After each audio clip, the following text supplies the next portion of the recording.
style drag day at Willowbank 25 odd years ago. And here we are now with Beetle still running today. David O'Connor, 2.3 litres. Samir, that little 323, perhaps 13B turbo on board. Who would know? It's almost got a twin in Queensland. Identical colour in Queensland, unless he sold it to Samir. I don't know. How's the Beetle going? Good stuff. 11:31. And an 11:55 beside there for Samir. Mark, could you hear that out there, the PA working? Good. So that's some good runs here in Outlaw Speed Shop Street Compact. Chrissy K, I think she's going to go do the workshop. Or she didn't run enough, so she's gone for another 5K run. Sammy Mubarak now.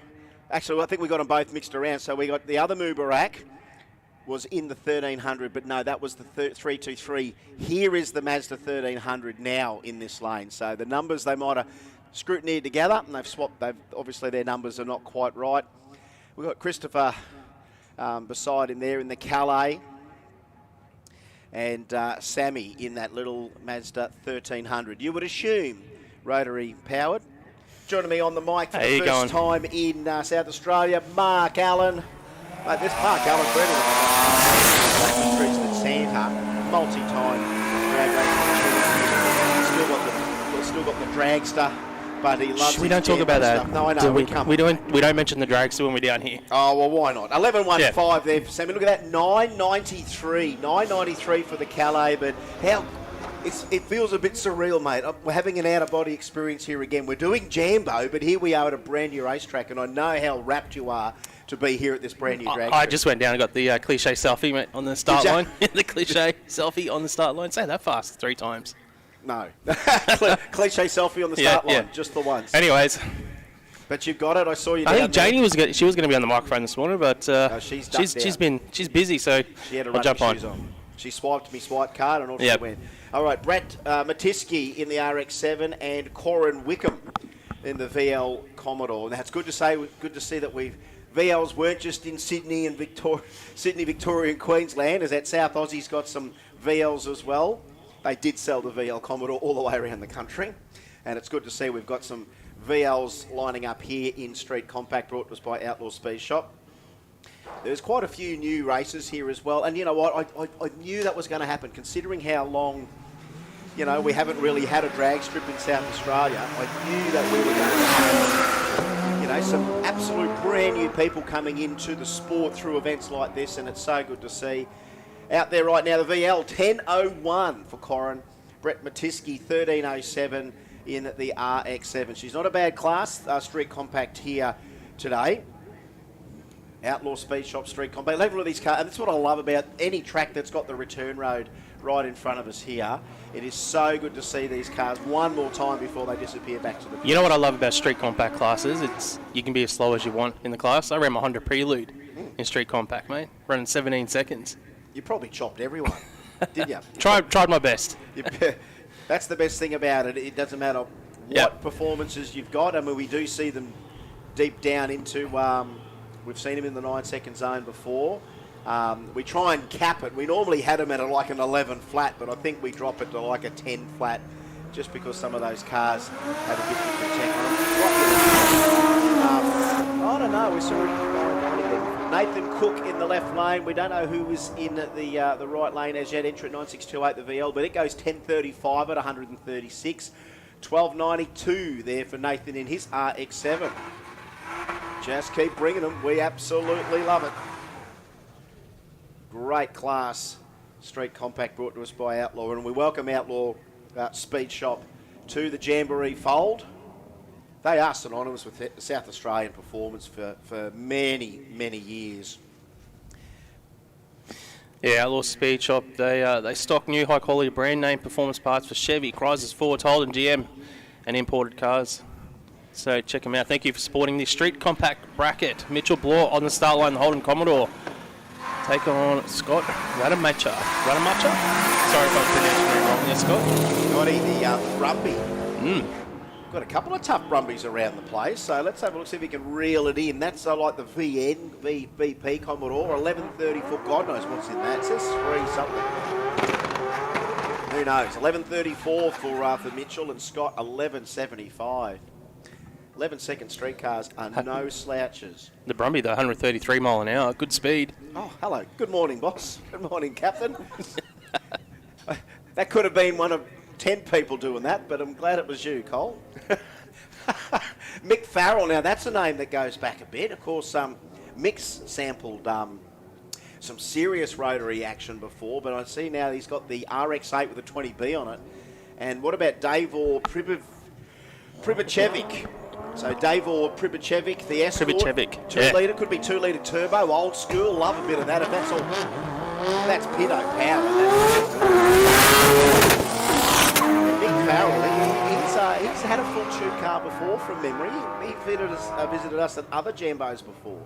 11.14 through the manual gearbox, 136 mile an hour out the back, bit of smoke on the overrun. It was doing that before. Davor, 12.83, no slouch in the Escort. 132 mile an hour. Hello. Yeah, Davor there. Oh, here we go. The Sigma Turbo. May they live forever. Because on occasional Jambos, we will see the odd Sigma Turbo, who we've got one down here, Peter True. Got Brett Thomas beside in another VL. Geez, I'm really feeling quite happy that here we are in South Aussie, first ever Jambo, and we're breaking out the VLs. Business as normal. I did notice there was a lot of VLs on the entry list. They had the VR Nationals recently, didn't they, as well? They sure did, mate. They sure did. That was at Heathcote, of course. Yeah, in Victoria, yeah. And there's enough of them to actually warrant their own events. Yeah. Here you go, you've got the shirt. They got there the you VL go. National. It's a singlet, actually. Yeah. Side boob optional. Get down and check out the Jamboree merchandise, I think, later on. Jambo merch. One of those hoodies is calling my name, I think. Jambo merch. Well, actually, because of the way that it's so cold out there, yes, the hoodies. Go and grab all that Jamboree. Tell you what, Brett Thomas, I know we're just running on through now. Not a bad run. That's a bunch of 10-second VLs. 10.12 at 137. 12.83 for the Sigma. Hey, they never ran 12.80s back in the day. I think they were like a 15-second car. You reckon they were 15s? I think they were almost. They were the Peter Ware. They call them the Peter Ware Special. Yep. Now, do you know who Peter Ware it is? No, I don't. Now, because I've already noticed there's a generation gap with you, because that Jambo this year in Brisbane, you didn't know what a Fiat X19 was.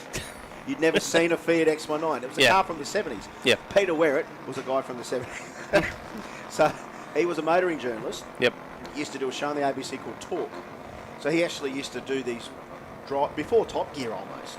Peter Ware was a motoring journalist in Australia, and he would drive these cars and do a whole show on them. Then he did this Sigma Turbo, so they actually put a CD Stromberg in front of a T3, draw through and water injection and all this sort of stuff on a Sigma. So they call them, for those that, if you really want to just show that you know a little bit more than most, call it the Peter Ware Special. And then people, like you just said then, who the hell's Peter Ware? It's useless information you can use forever. You'd be good on trivia nights, Chris. Not all trivia nights. Actually, I got a second call up for hard quiz, my favourite subject, drag racing. Yeah. And I knocked it back because Kenda was on. So everyone's still saying you should go back on hard quiz and have a go, but I think you need to go on there, Mark. You know more about the sport than I will.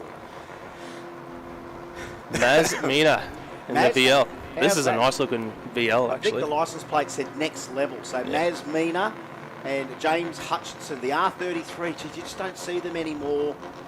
Like Skylines, 5 years ago, you'd see the odd 32 and 33. They've nearly gone all into hiding. They're so hard to see out in public.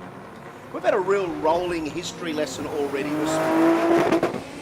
All right, Maz is out there in the VL, but got the jump. He left with a 9.8 reaction time, goes 12.82. Here comes Maz out the deep end on the brakes early, because he might have to watch the tech on that car. 11.39 at 99. There's the I do think we're going to see the odd guy on the brakes, because we had that at Drag Challenge 3 weeks ago. Guys just don't want to run out of, if their car's too fast for the tech, is that you can, the old-fashioned Andrew thing, 11 flaps, don't have a cage, you have to get kicked out. So did we see Devore before? Privavetch? No, I don't think so. We haven't seen the FG, unless he's double entered. Now, Devore might have put a couple of cards. Yeah, Paul Matheson.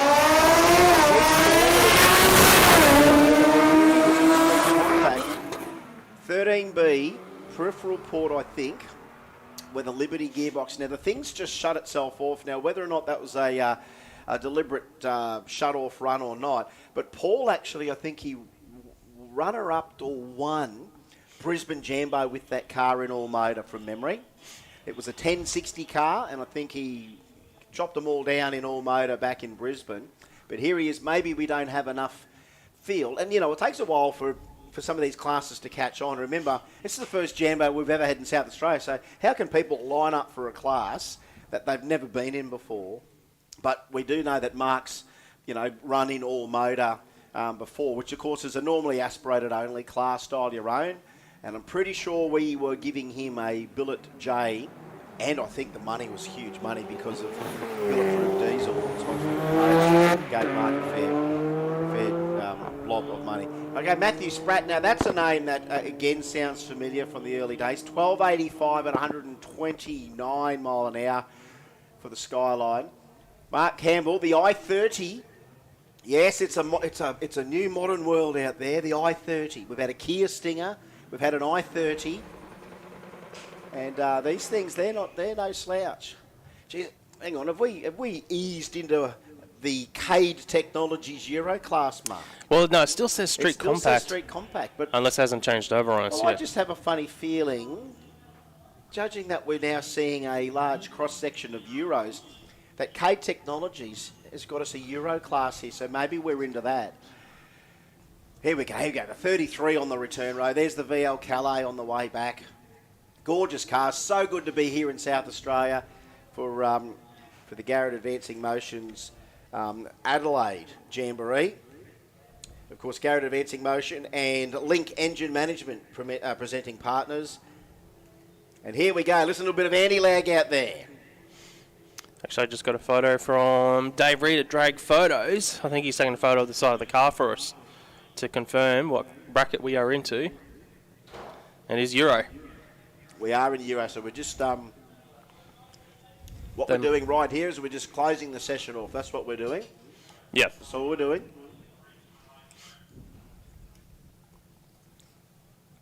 So yeah, Jalen Cade and Phil Stevens. Well, there we go. Jalen Cade in the BMW M4. Well, guess what? This is called Cade Technologies Euro class. Well. Jalen. Cade Technology stands as your premier destination for top-tier European vehicle servicing. European cars are the embodiment of luxury, performance and elegance. See right there. Each European vehicle with its rugged Land Rover or majestic Bentley has its own unique character. And Cade Technology, centrally situated near West Adelaide, committed to preserving and enhancing that character. And you know what? It's so good to have them on board. They're almost made for the Euro class, Cade Technologies. Even though Jalon, having a less than pleasurable experience rolling the M4 through, we saw Phil go 1163 at 123 in the RS4. But look, the M4 not having an ideal run there to start with for Jalon. Well, if it helps Jalon, you can actually check out Cade Tech online as well. They've got an online parts store. Yeah, cadetech.store. Mm. And you know what? Euro stuff is just, you know what? And it sort of goes, it varies state to state. Queensland, we're slow on the uptake with a lot of things people say. But the Euro stuff, it's coming on. Sydney, it's a little bit more prevalent. Victoria, also quite a lot involved down there. But here we are in South Aussie. We haven't been down here before. And hey, presto. Because sometimes when we've tried a Euro class, we get a nice little group.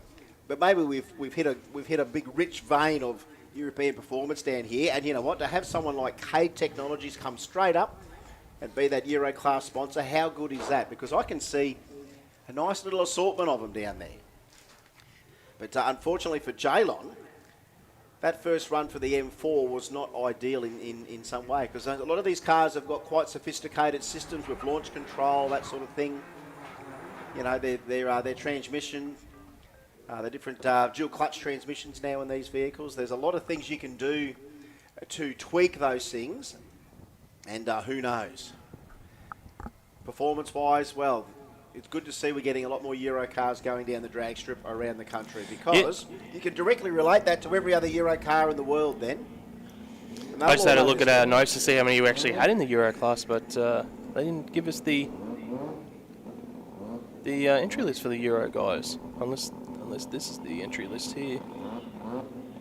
There's a few cars in it, you're right though, there's a lot of cars, which is good. Don't have the entry details for these two guys, but tell you what, aren't they getting out there and hauling 780 to half track. And look at that, the Beamer, 1144, 134 mile an hour.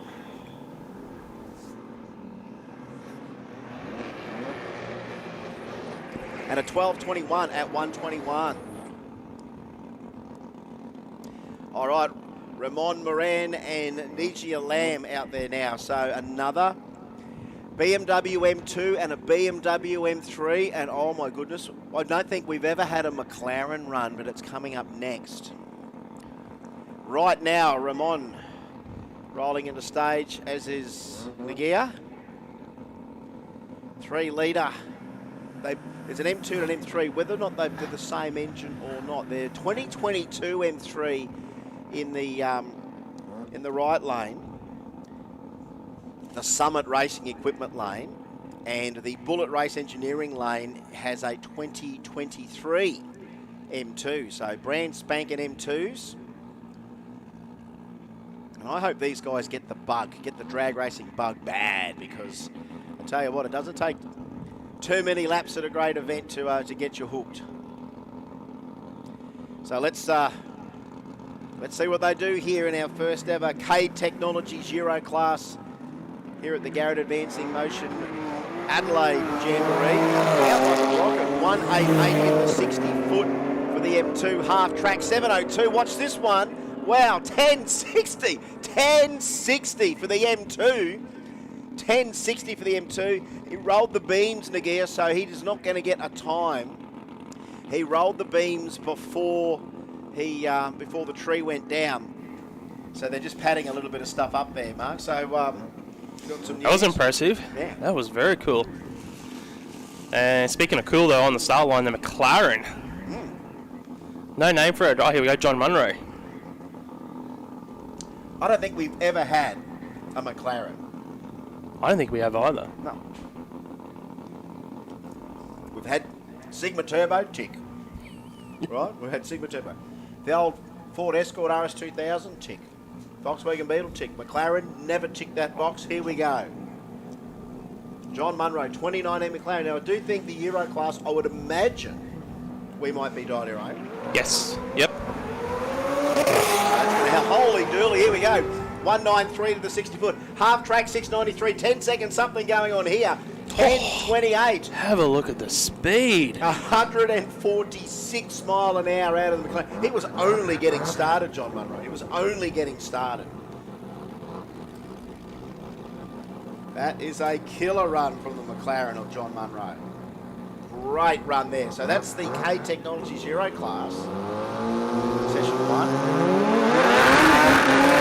Now we should be moving into Modified compact, is that right? Modified compact. Modified compact brought to us by Bosch Motorsport. And there's a trade display here, partnered with KPM Motorsport in Trader Alley. The KPM Camaro range of high flow fuel pumps and injectors on show. Bosch Motorsport. They invented the Jetronic in 1967. The world's first mass-produced electronic multi-point fuel injection system. Bosch Motorsport bringing us modified compact. From 1954, Bosch continued racing successes at international level. French Grand Prix, Mercedes with Bosch gasoline direct injection took the top 2 places in 1954. So Bosch have been doing a whole of a lot of things in the early days, and we'll talk a little bit more throughout the day about some of their other stuff that you just take for granted, because you've probably got a little own car. There we go, Russell Archer, Russell Wild.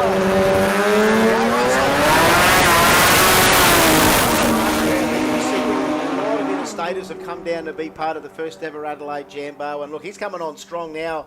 Russell Wild, 10:14 at 131, but Russell Archer, 10:39, rolling right off the throttle there. So I don't know whether some initial issues with the car, but this is still a great class, no matter what category you're, what sort of vehicle you've got.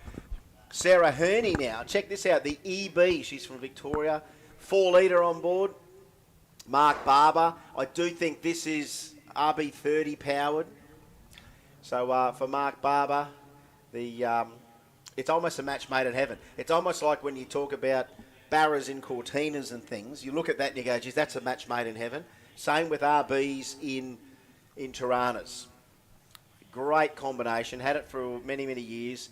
South Aussie, so we've got some local lads coming out of the woodwork to be a part of the first ever Adelaide Jamboree at this fantastic venue, Dragway at the Bend.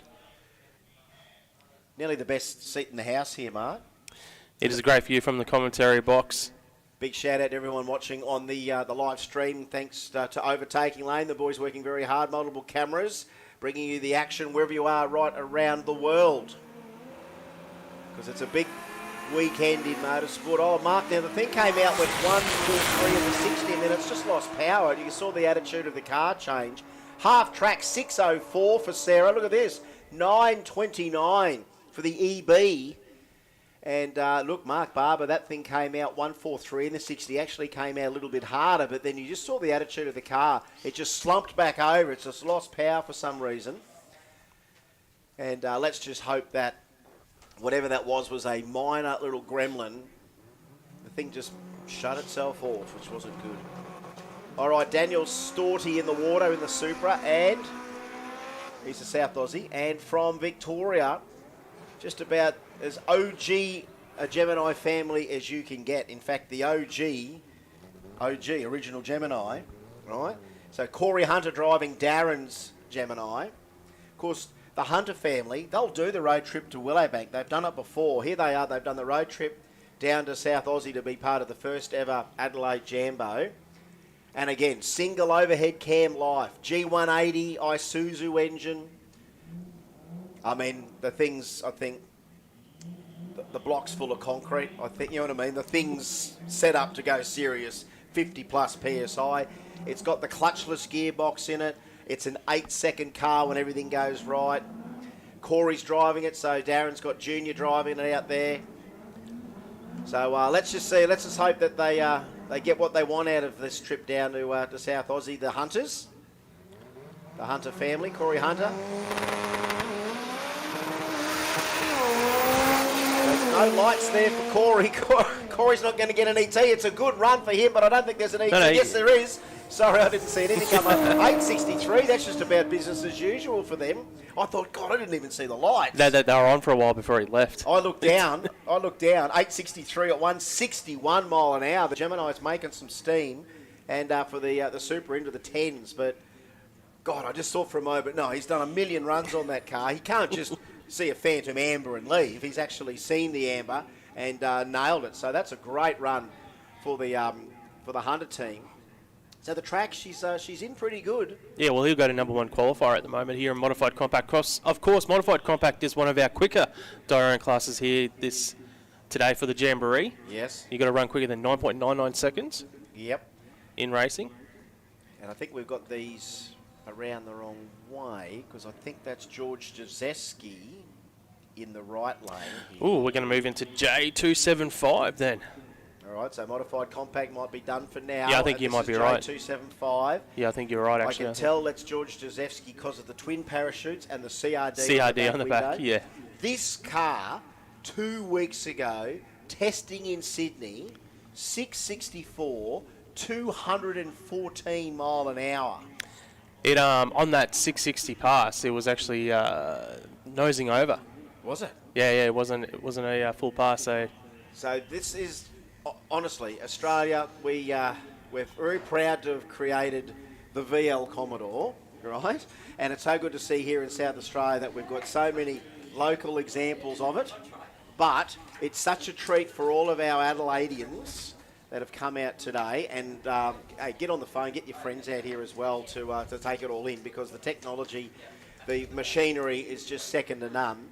But this is about as full tilt a VL as you get. Now, this is the Every Trade Group J275 class this weekend. They deliver the highest quality construction, fit-out, heritage, new builds and complex refurbishments in key sectors nationally. So if you want to have a look at some of their work, Sydney Dragway, they've just done a whole lot of work down there the last they do 2 everything. years. Hospitality, education, health and ageing, retirement living, commercial, insurance, you name it. And that's the best thing about Every Trade Group. Not only are they into construction as a day job, they love drag racing as their hobby. So match made in heaven for these guys. So George Drzewski, well, he's Mr. Lotus Caravans, of course. But what does a guy that makes his living out of selling recreational vehicles do for recreation? Well, it's a billet RB powered VL Commodore, because that's basically where George has come from. That was his first real sort of hot car that he's built. But now this thing has absolutely metamorphosized into, as we said, this is nearly honestly, if you want to let it eat, it's like nearly a 3,000 horsepower RB. Like, it's on its way there. Well, that's the big question for him. Is the track here for me? Yes. If the track's there for him, they're going to go after it. All right, let's just see what they've got here. A bit of Bump City, I don't mind that. Oh, no, straight away, just Blake Evans is going to get a good run here, but yeah, you can see how much they threw at the launch there for George, and it didn't work this time. Hey, 8-1-1. Hey, 8-1-1 for Blake Evans. 8-1-1 at 172 mile an hour. And yeah, George just didn't. That probably had the 660 in it there too. They were ready to swing it, and it just didn't want to stick that time. And again, I don't know what we are track temp at the moment, because we're a bit overcast. You're not going to get that temp in there right now, but it's not necessarily a bad thing, I don't think. It's, if we do get the sun out later, well, that's actually going to help us, because it hasn't as much time to heat up. So that might help us in the long run. David Turney in the water and Chris Kuramola in the left lane here too. So the Bullet Race Engineering lane has again one of these, and this thing's angry too. This is, mate, we have honestly got in the house today probably Australia's angriest VLs. I mean, we've seen George out there. I know we've got Giovanni not too far away. Chris Kuramola. This thing makes some stink. David Turney, 3 weeks ago, he ran the whole week at Drag Challenge with this car. So he's a South Aussie. Can't get enough.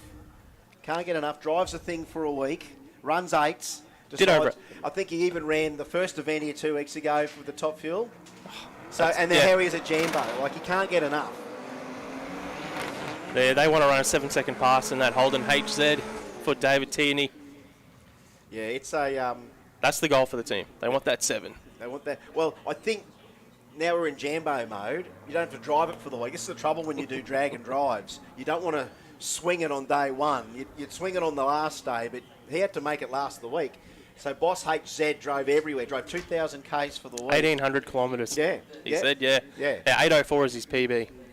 Is it really? All right, yeah. 804. At 175 mile an hour. Well, let's just see whether Kuramola can do something here, because this thing, you'll hear this thing go into a stage procedure, and he'll light this thing up, and then it goes to, it's almost like there's a little anti-lag or something kicks in. The thing just sounds like a war's just about to start on the start line.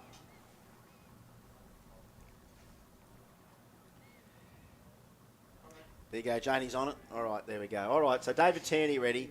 Kuramola. So he's going to bump this thing in. So I think we are Turbo LS against Turbo 3.2 litre RB.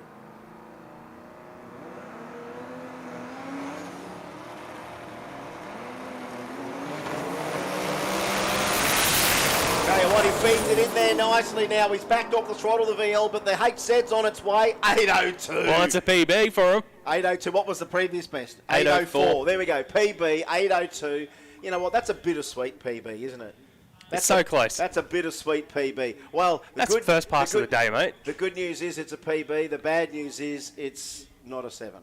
But, hey, Kuramola, the thing came out. I didn't quite get the 60 foot on it. The thing came out not bad. It wasn't electrifying, but, you know, you can start bringing the power on from there. But the car just rolled off the throttle. All right, Mark Blakey now and Anthony Gregoriou.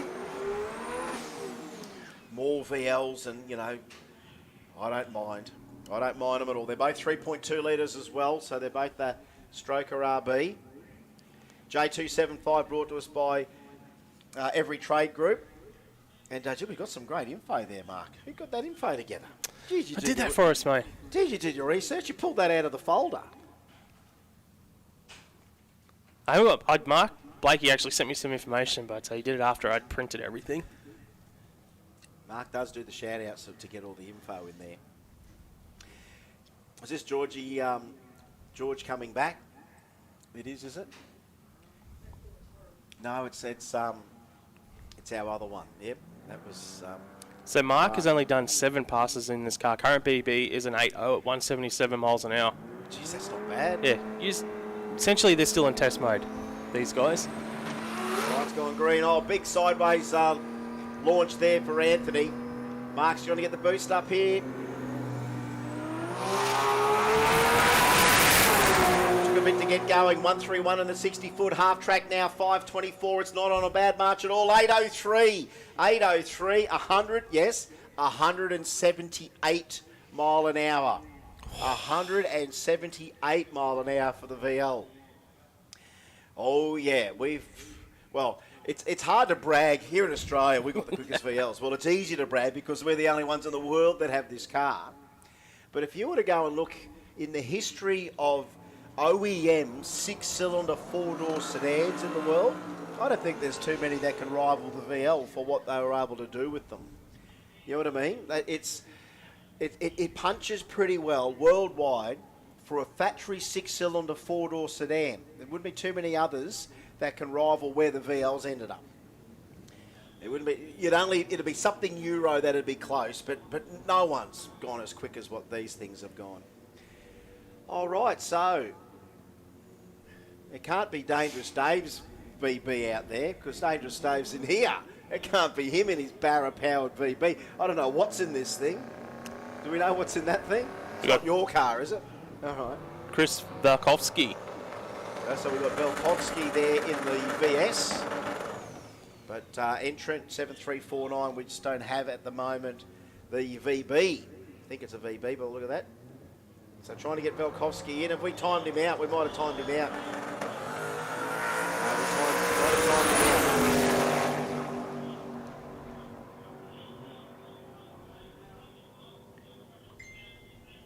All right, so we go 8:45 for the Commodore at 163 mile an hour. So yeah, Chris might have just been timed out there. So what I mean timed out is that normally when your opponent has got both bulbs on and you've only got one bulb on, you've literally got 7 seconds. Normally, 7's kind of the new. Yeah. It used to be 20.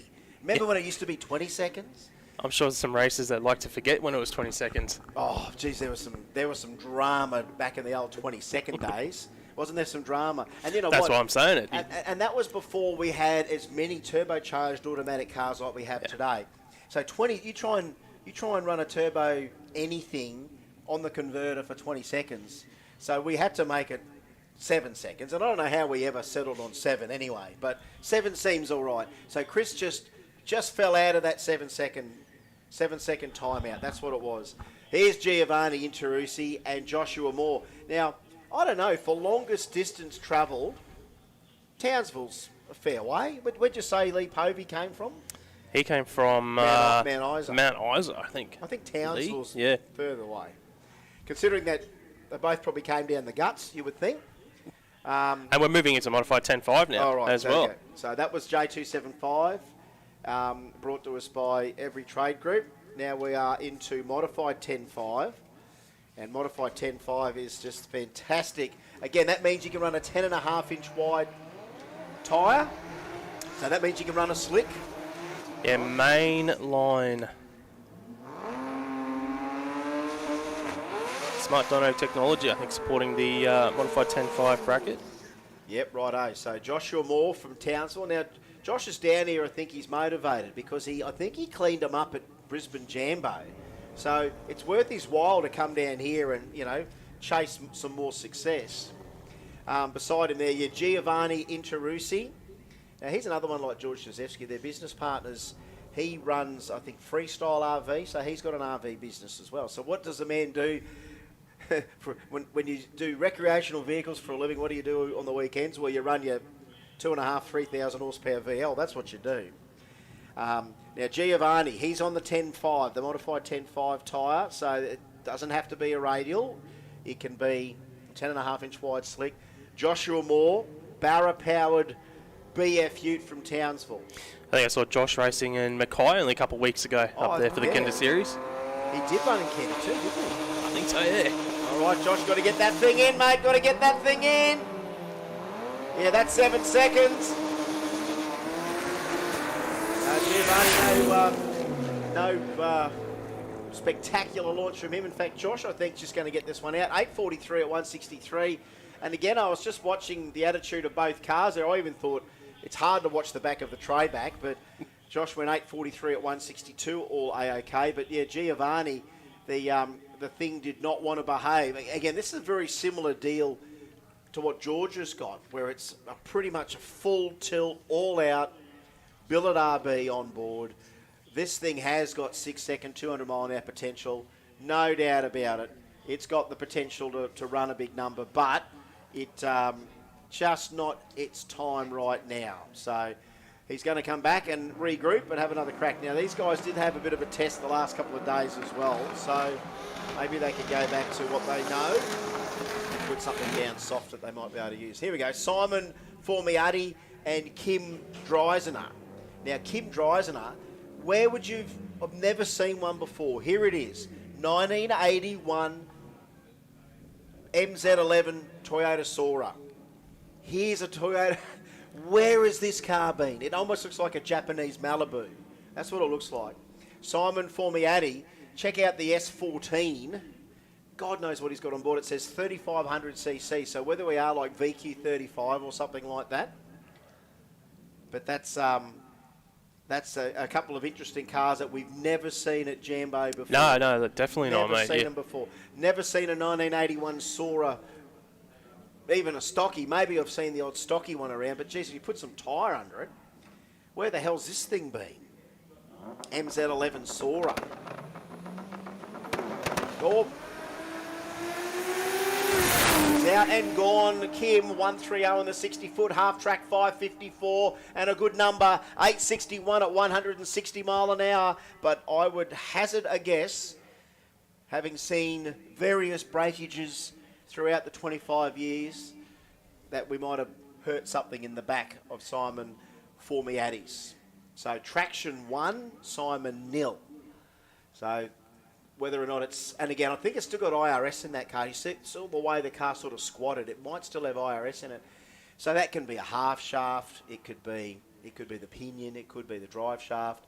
Who knows? But it did that little squat, and then she went nowhere. And it's like, well, look, that's a rear end issue. Now, look, guys that normally have combos that use that, and you start putting a big slick on it, you do normally keep some spares. You know, you'll keep a spare half shaft or a spare CV. He might have something to come back with yet. Who knows? All I know is that drag racing helps you find the weak spots. Drag racing helps you find... You're right. When you're committed to complete traction is what drag racing is all about, a nice sticky surface, the weak spot comes out somewhere. Now, here we go. Bit more J275. Now, Bobby Mashevsky here. Now, this is just, again, one of the nicest X-body Falcons you'll see anywhere. I think we're in XY. Turbo small block. No details as yet on our competitor in the Bullet Race Engineering lane. Entrant 7663. Does sound turbo 6-cylinder. There you go. So Racing Jason's on to me. That 3/4 Sora is an old Japanese motorsport car from the 90s. They got into drifting and that car was forgotten about. So there you go. They were going to get into drag racing and then they forgot about it, went drifting, and now Jambo's back in Adelaide. Who knows? Well, put it this way. What a great debut to have that thing back and out and running, because that's an absolute treat. It's not often you see an 81 Sora anywhere. How good's that? All right, so Bobby Majewski ready to go. So, look, you can't call them a sleeper anymore. Sleepers don't have parachutes on them, you know what I mean? Or welds, or a set of welds on them. But Bobby Majewski, this car, super serious setup. Got Frankie from Dandy in behind. So I think Frankie was a big part of the engine Yeah, Bobby will be in the Summit Racing Equipment lane here at Dragway at the Bend. We are in qualifying.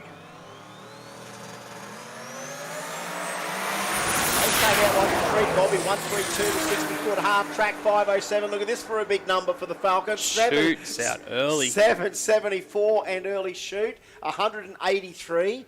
That thing was ready to be sent. 774, 180 odd mile an hour, and the Tirana didn't quite grab that number there. That was a big number from Bobby Majewski. Big number.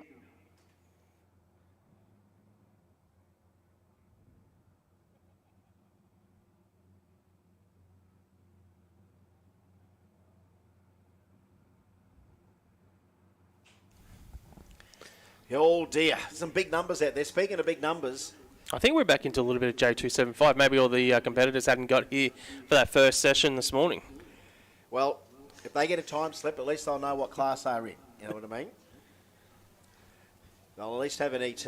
Now, here we go. Now, used to call this, and this was, and always, for me, for a long time, it's going to be Frankie's car, right?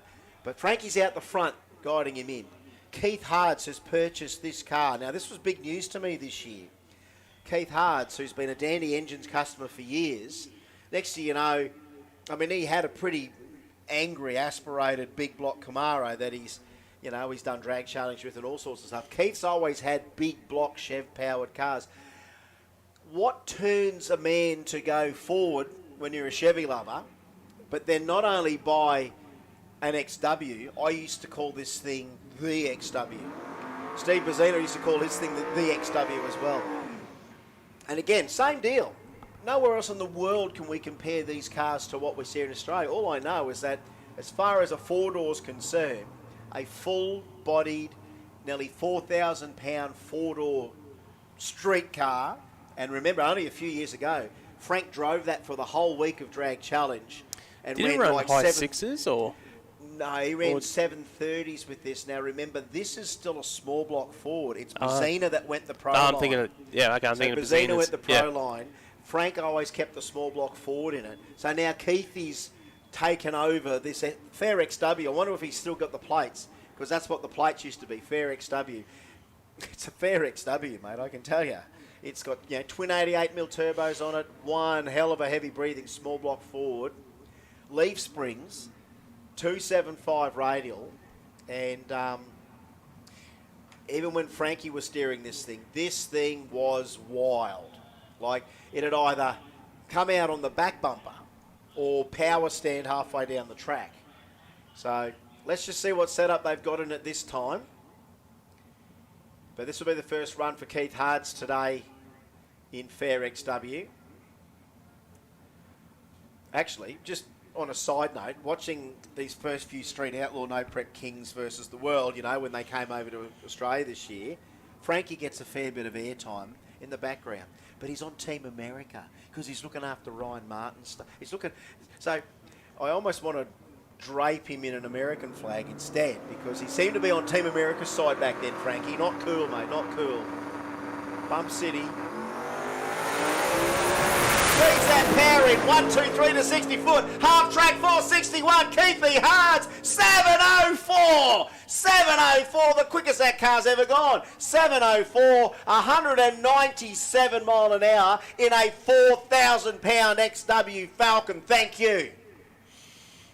Frankie's not even jumping up and down. He's got the hands in the pockets. That's what I was watching the crew. It's like, what, did they run a 6 yesterday? Are we late on the news? 704, 197. Be happy, Frankie. Come on. He's probably selling it now. Incredible. Absolutely incredible. That was a crazy run. I'm sure that's the quickest we've ever seen out of that car. I've never seen that car run any quicker. All right, that brings us into the Die Your Own class that we've got here this weekend. On track, we've got Andrew Ricketts to take on Steve Peach. Ricketts and the Holden HZ will be in the Bullets Race Engineering lane here, the left lane. And Steve will be in the lane 2, the Summit Racing Equipment lane, in the HJ, Monaro. Look, it's It was a late inclusion to open it up to the dial your own people, but you know what? It was. I think a lot of people wanted to take that opportunity. Another opportunity to run at the bend. Why wouldn't you take that opportunity? And it's so good that we've got this great dial your own class.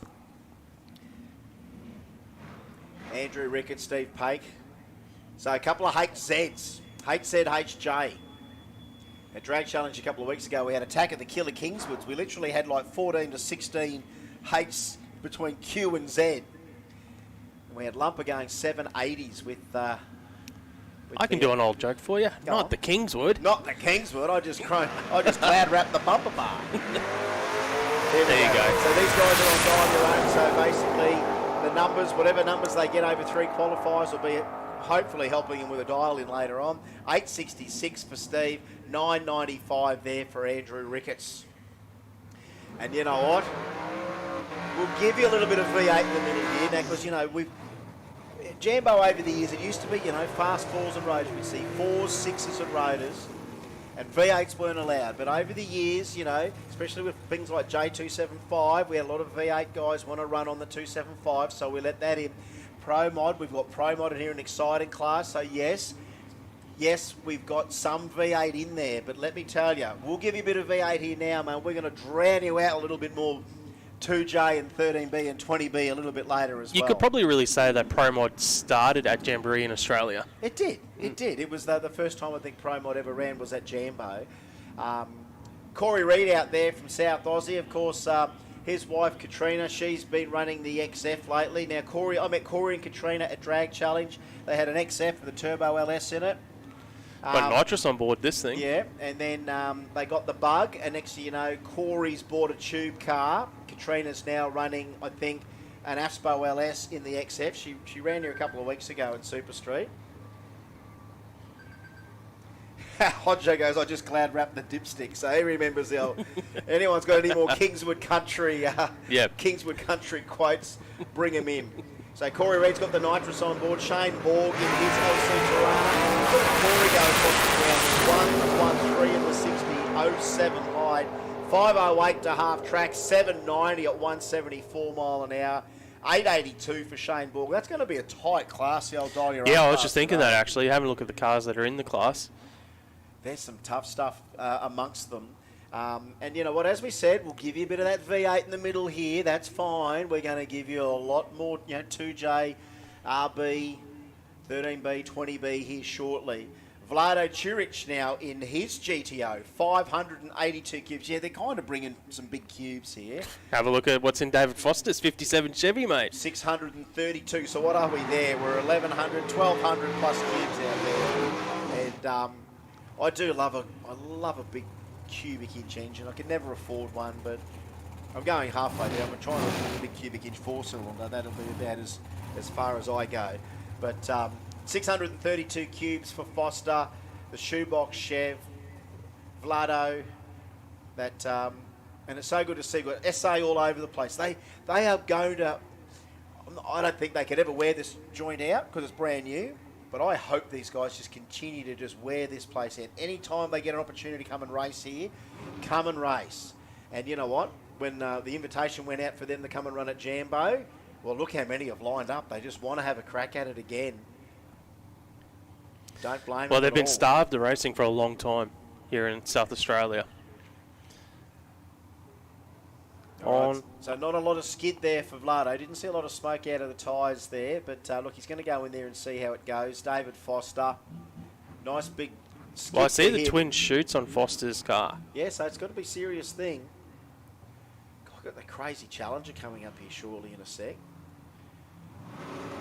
Here we go. That's a grid. 05 and 0. Look at the lights. 036, 052. These guys are serious racers. Half track, 4.7, 4.71, 7.34, 7.36. The quick boys have turned up. The quick dial your own boys have turned up big time.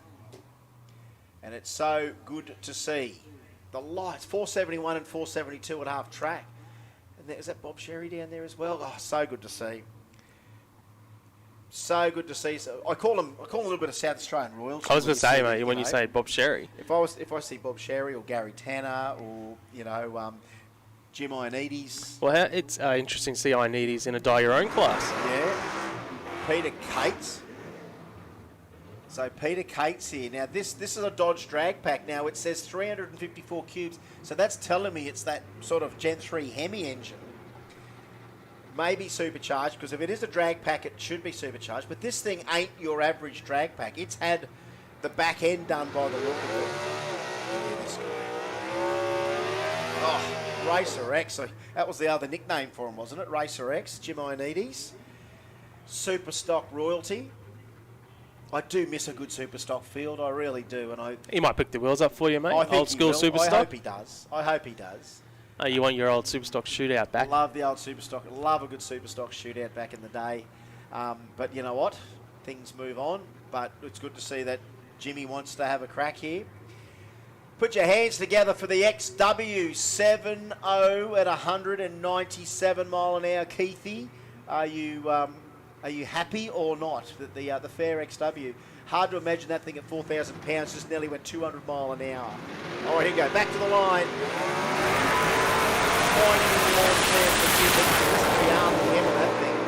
Winding it up, and have a look at the drag pack. Try and come past them. Geez, they look big compared to a Commodore, don't they? 828 and an 896. 828 for Peter Cates. 896 there for Jimmy. But isn't it funny looking at that Commodore shape, and then you see the drag pack? It just looks like so much bigger car.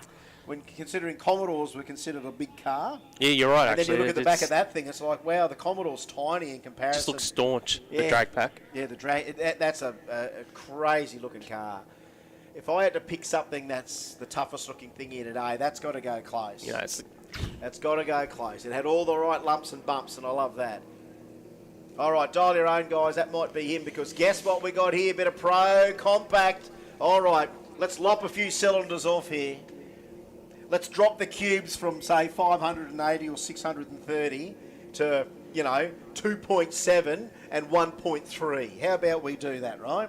So, McKern bringing us Pro Compact.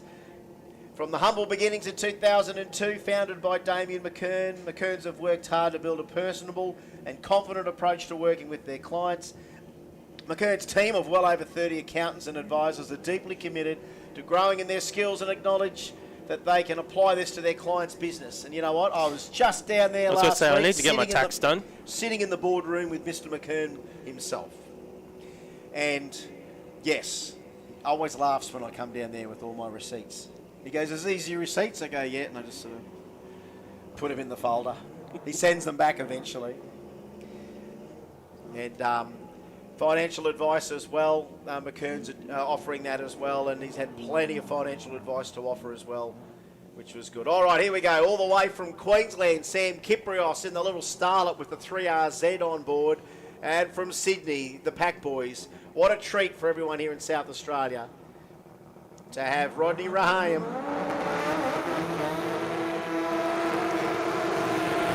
Oh, yes. Get that into Adelaide. And Kip. Yes. Come on, Kip. Now remember, he's still like a double D gas spec car, this. So this is mechanical injection. There's no EFI on this Starlet. It's all just nozzles and pump and everything. He's got some issues for Kip. I'll put the kiss of death on him. Come on, Kip, give it a crack. It's normally quite a reliable vehicle. It's deep into the 7-second zone this car. He at the Jamboree at Willowbank, he actually ran a PB. He went 7.10. That's right.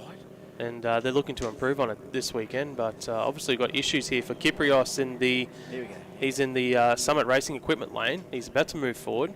That thing just fired up again. Let's see whether it's something to do with the. No, doesn't want to do it. Doesn't want to do it. It's not playing the game. Might have to throw this. Might have to throw this session to the side for the guys, because they just spotted something there, maybe out of the car, whether we've got a little fuel leak or something. Maybe it's just causing an issue.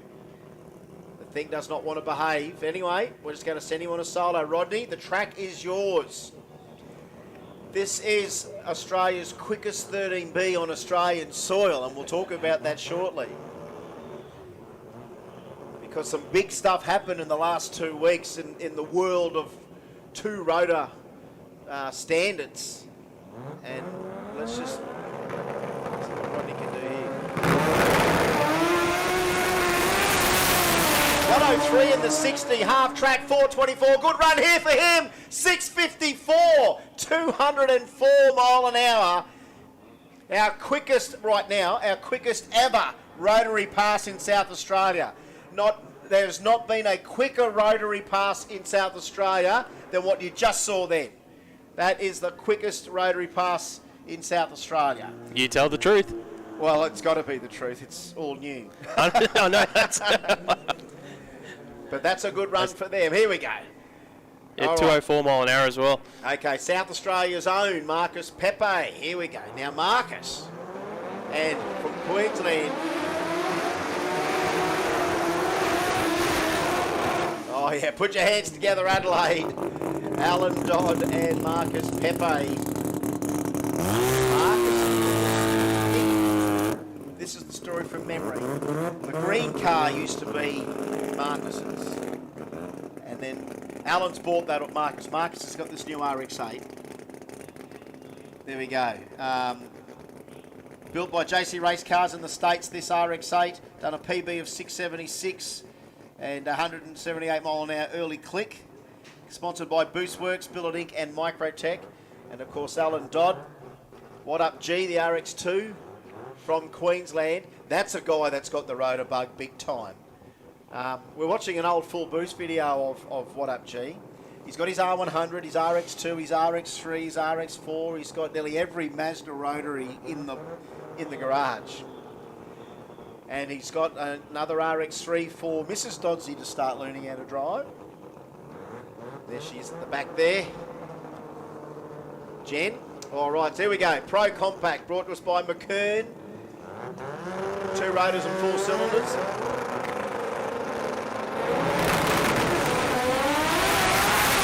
Out of the hole, Dodsey, 112 to 60 foot. Pepe's off it, but Dodsey's going to take it to the stripe. 691 a PB. 691, his first ever 200 mile an hour pass as well. 691, 200. I think if he ran quicker last night, which I didn't really get any info on, but that's PBs all round for Dodsey on his first run of the day. That's true too, Hodjo. That's true too. So yeah, Dodsey, PB both ends there for him. I think he got a 99 at 199 mile an hour. So a 91 at 200 mile an hour for What Up G. We better save a big round of applause for him when he comes back.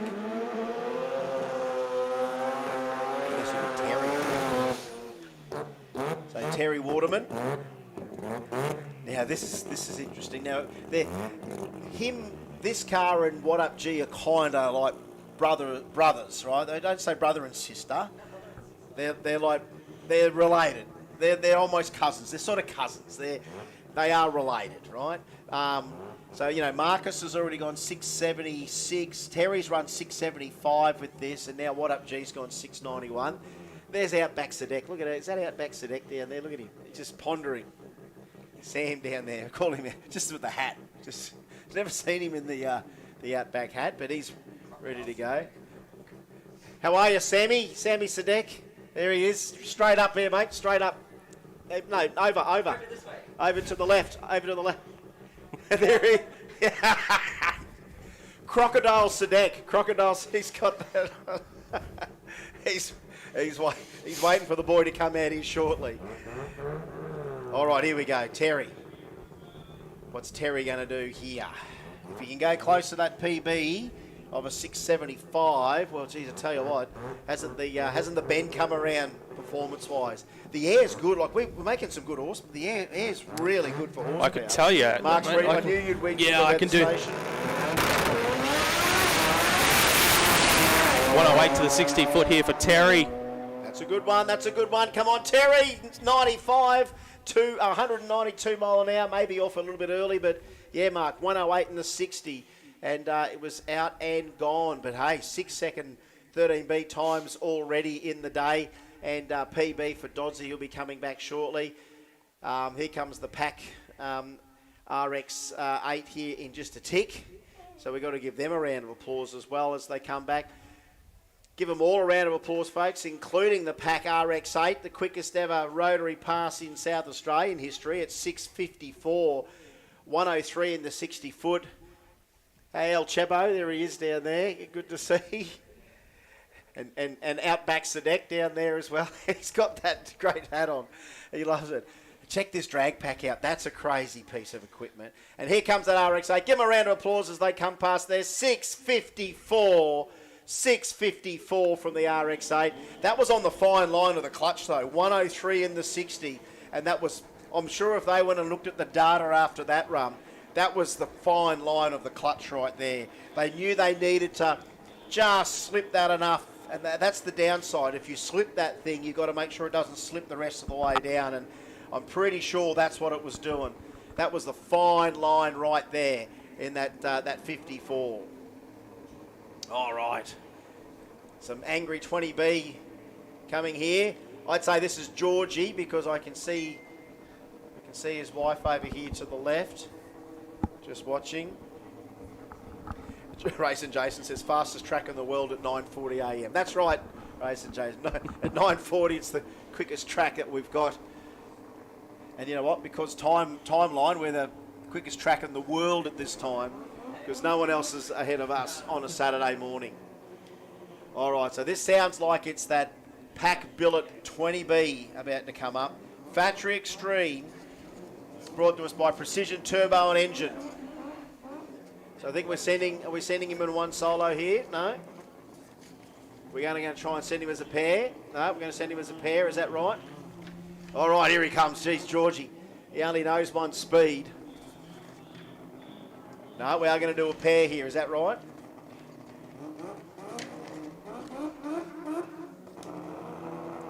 All right, no, we are. I think this is the Enviro team. I'm just trying to keep it. I'm looking at the team shirts. I think they were initially thinking it was going to be a solo, but we've been told to run a pair. Trying to get him up. Yeah, here we go. All right, so we get that race number in. That's Eddie, is it? Eddie Howack, the Enviro team. And, 2JZ on board.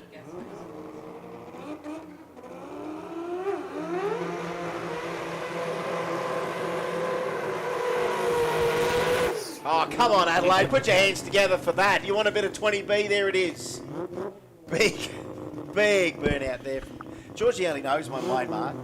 Did you say you had the air out? Did you have the air out there? You went for the weather station? The track is that new. It's not even on the drag racing weather app. I had a look at Adelaide International Raceway just to see what it was there. Is that any... I don't know how close that is. I don't think we can. Yeah, so, but the conditions are good over there. Well, I wonder, can we even see tail and bend over here? There's no... But I suppose circuit racing, they don't need the air conditions as much as we do in drag racing. Marcus Peppo brings his thing back. Nice car for Marcus. Good to see that South Australian quality. These cars are just so state of the art, it's not funny. All right, so Eddie's done the burnout. Took him a while to get that thing lit up, but now he's there. Now let's just hope he can come back and go through his procedures just a little bit quicker, just because of this delay. You know, George, you know, it's like anything, Mark. You know what it's like, even with your car or anyone's car. When you want to fire up, you've got a certain amount of time you know you want that thing running. And you need to get to the line and run that thing. Yeah, you want every pass to be exactly the same from how long the car is running. Yeah. You know, right down to that side of things, to your burnout procedure. You want it to be consistent between every pass, because obviously if you're consistent between every pass, your tune-up and changes that you do, you can relate back to all that data, information. Eddie on track, still learning, getting used to the car with this much horsepower. They're just looking to be consistent this weekend. Has run a best of a 663, 212 miles an hour. That's not mucking around, though. That's not mucking around at all. Still learning, 663, still 212. learning. And, of course, Georgie's gone as quick as 626, I think. 20B, let's just see what happens here. Clutch setup, let's have a look. Oh, blows the tyres off of Georgie. Eddie, still on a good run. 106 in the 60-foot. Goes down and goes 676. 676 at 208 mile an hour. And, yeah, they just blew the tyres off it. Blew Tell you the what, tyres off Eddie it. was close to the wall there, down there at the other end. Put your hands together for What Up G, PB 691, 200 mile an hour. Their first ever 200 mile an hour for What Up G, and a 691 there for Alan Dodd. So there's been some good performances already from the teams that have travelled. They've come all the way from Queensland to do that. And What Up G 691 at 200 mile an hour. So yeah, some people have already got a prize for their efforts. And sometimes that prize is just one time slip, isn't it? One little time slip. That's all we need sometimes to keep these people happy. It's worth travelling 2 days to get here to do it. And hats off to the What Up G team for hitting it that time. Let's just hope Packies can just get that in the clutch can properly like Georgie had it. How Rodney had it. And that's the important part of that car. Remember, they've tried torque converters in that thing. They've tried all sorts of things. So that horsepower is so incredibly hard to channel and blow the tyres off it like they did that time. Now, here we go. Brand new car. Yeah, it's all the running gear out of their Mass RX-3. They sold a few months back. The Billet 20B by Pack. Jay Sadek. So another one out of the Pack stable. Sam being very, very loyal to the Pack workshop for many, many years, and formerly known as the Godfather. So they're calling this car Salupa. Now they keep saying Salupa the last few years. It's Salupa, right? So here it is. This is the Pontiac GTO, 20B powered. Again, only in Australia do we either put 20Bs in GTOs or RBs or whatever. We've got the good old full tube GTO. So this is still keeping the automatic transmission. So that's the, I think it's the 3-speed. Yep, yeah, 3-speed. 400. So in the old car, this setup went 659 at 211 miles an hour. Obviously, they want to get to the low sixes. Yeah, so that's the end goal. Well, I mean, I guess weight-wise, this thing is a little bit lighter than you think the RX-3. It's certainly way more aerodynamic. He's definitely over to the left a bit in the Summit Racing equipment lane here. You can see the crew they did want him to go towards the right a little bit there, but he's definitely over the left of the groove. All right, now, again, they just light it up with a bit of nitrous. No, it went 122 in the 60. It wasn't completely happy on the launch either. Now, whether or not it just did a tiny little spin there or something, yeah, it's caught itself. It looks like there could even be some chatter marks there as well. Someone had went up to a little bit shaken to spin. So it might have just caught itself there. Now we're just getting a bit of explanations happening here as well. We're just having a listen. Now, talk about debutantes. Adelaide Jamboree, you want a debutante? What about Rob Marjan in the new R35, for example? So this is RB powered. So let's have a look.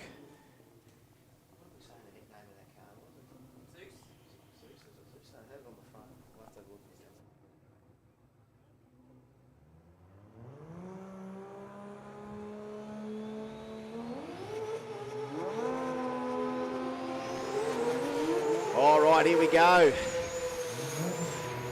Oh, listen to that screaming. RB up against a screaming 2J. This is Factory Extreme. What a nice lineup here for our first ever one here at the Bend, thanks to Precision Turbo and Engine. Of course, Precision Turbo designed, tested, manufacture world's record-setting and championship-winning turbochargers for all forms of racing worldwide, as well as OEM, such as GM. Precision Turbo's knowledge and friendly staff have nearly 100 years of combined knowledge of turbocharged vehicles and are committed to providing full technical support on each and every product sold. They put their expertise to work for their customers, and you see the odd Precision Turbo hanging around. I can tell you right now, I know there's a Precision on a Fife McHale's, the Toyota Camry. Rob Marjan, the R35. Now, look, you didn't get too many notes there, Mark, other than it says he wants that RB record. Oh, that was actually from George. George said that, did he? Yeah. So they both want the RB record. Hey, look, put your hands together for the Pack flagship as they come back down in front of the spectator area there. In the flesh. In the flesh, the Pack flagship. Yep, Zeus, there we go. So Zeus is the R35 out there now. And have a look at the pack flagship in the flesh, folks. Don't forget, everyone's got their merchandise up for sale. Grab your Jamboree merch while you're here as well. Pack's got some great stuff there too. And it's so good to have these cars live in person here in South Australia. All right, Rob Marjan, Zeus. And Mikhail's car went 589 previously in gas racing. So they want to go. They're trying to go deeper into the fives. So I think we're definitely auto with a 5-speed. So if McCall's got a converter with a Liberty in it, he's got 5 speeds. Here we go, both boys trying to light them up.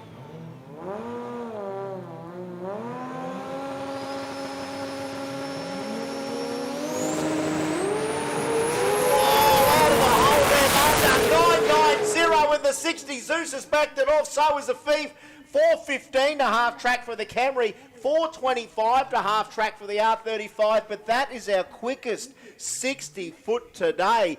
990 for Rob Marjan. 990. A Thief was 102. Tail of the tape, Marjan was 600s quicker to 330 than a Thief's 415. A Thief was off of it already with that 415. So that was probably going to be in the 4.0s for Marjan to half track. That's 5-second stuff. That you're talking 6.0, 6.1s at least. You've got to obviously get to the other end. But that is some devastating short times there for Rob Marjan. Potential. 990 to the 60, 269 to 330. But as you already pointed out there, that 415 for a Thief, he had the shoots out by then, and that, as you said, potential, crazy.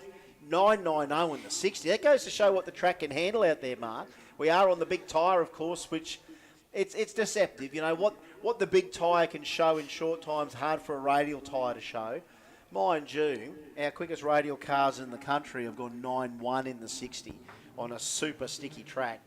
So the big tyres, they do work a treat, and that was we've seen some stuff already that we've been doing Jamboree for many years, Mark, but yet we're seeing stuff already we haven't seen before. That's showing you just how fresh old Jambo is. We go to a brand new track and we're seeing some stuff we ain't seen before. PBs already, short times like we've never seen. That was crazy. It's there. It's there. The track is there.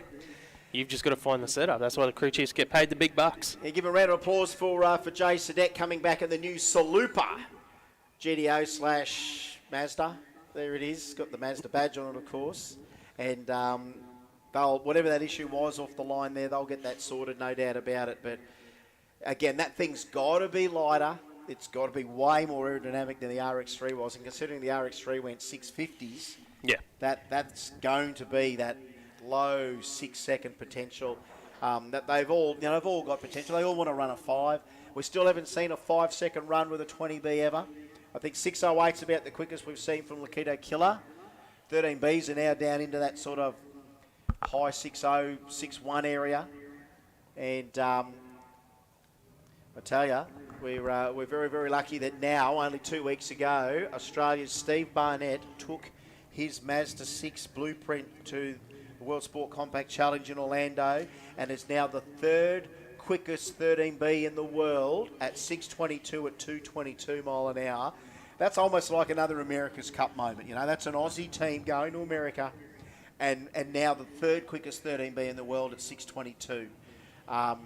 It's crazy to think that on the world stage that we can be as competitive as the rest of them.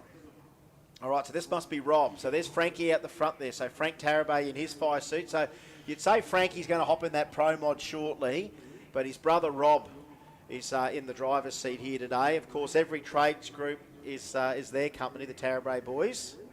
God, we got some big boss men that love to go sport compact racing when they're not building the world. And I'm more familiar seeing Frank in his. Frank loves wearing the 5 suit in the hands. I see Frank more in this gear than I do any other gear. But Rob's turn to drive this car. Now, of course, Frank, haven't we seen Frank drive this thing within an inch of its life? I remember the Winter Nationals, I think 2 years ago, running that thing, like driving the hell out of that thing. One thing about these boys, they know how to steer. And Rob just, again, I think he went low 6s in testing in Sydney.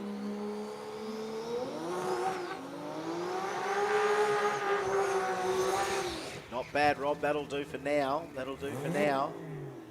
And I tell you what, he's got a good range trust out there too, because standing in behind there is Mr. Craig Burns. Burnsy, of course, SCF Race Cars.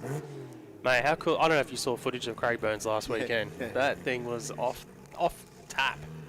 Yeah, and it couldn't have happened to a nicer Blake Burnsy, because, you know, he is just that nicer fella, you know what I mean? Like him and his boys now, he's trained his boys up.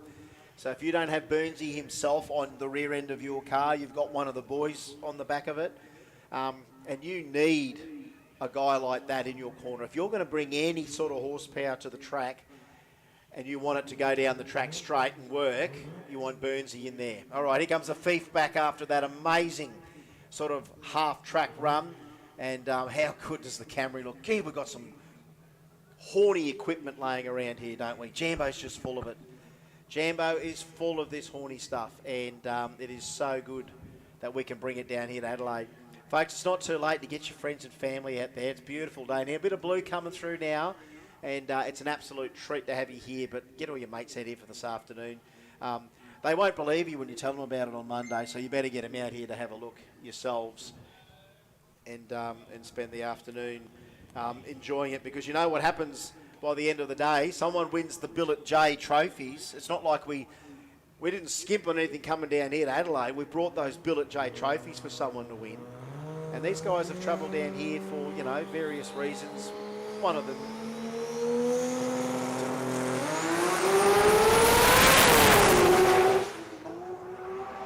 Two or three pedals there, Robbie. Still going to get a good number. 712 at 149. It went 103 in the 60, 275. So we had a little bit of a move there. Still went 423 to half track. Grabbed another gear. Off it went. 712 at 149. Not a bad checkout pass there for Rob. He's got a number down. Better than some had. So, you know, you might as well get that number down if you can with a couple of pedals, and that's not bad at all for Tarabay. It's all data. Next up on track in the Summit Racing Equipment lane, lane 2. Who's driving? Zoran, is it? Zoran, okay. I'd assume it's Zoran because there's Joe out the front there. Okay, put your hands together. Brand new car here, Adelaide. It's the Zeus R35. Rob Marger, give him a round of applause. 990 in the 60-foot. That car was on an absolute mission from the very first let go of the button today. And Rob, how good is it to be able to debut that car at the Adelaide Jamboree? We're lucky we've got a few debutants here. Like, you know, Jay, kind of the first ever official event debut. Marjan, the same thing, done some testing, but here they are down at the bend having a crack as well. And here is Zoran. Now, if there's a guy that can steer anything, it's this guy. We've seen him steer. Remember the old gas 2J powered BMW that Zoran had? Then they went and bought that Mustang Pro Modern. Mustang, and you watch Zoran drive that thing to 585 at 250. And when this man shakes your hand, you lose your forearm. He's got the biggest hands you've ever shaken a bloke's hand before. Zoran's got hands like you would not believe. And I've only got tiny ones, but yeah, when he shakes my hand, you nearly lose it up to the elbow, big Zoran. But this man can steer. If you're going to have a set of hands on a steering wheel, have the biggest hands in the place. And let's just see what he does there. Now, again, this is another one where, you know, gas have kind of gone away from that clutchless gearbox. They've gone to the auto. Seems to work really well.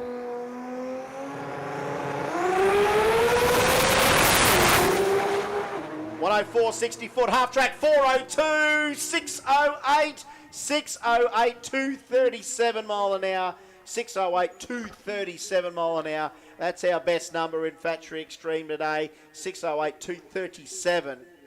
And that's our quickest ever Factory Extreme time here as well. And I tell you what, that's not bad for the first session. He was 271 to 330. I think was Marjan went 269.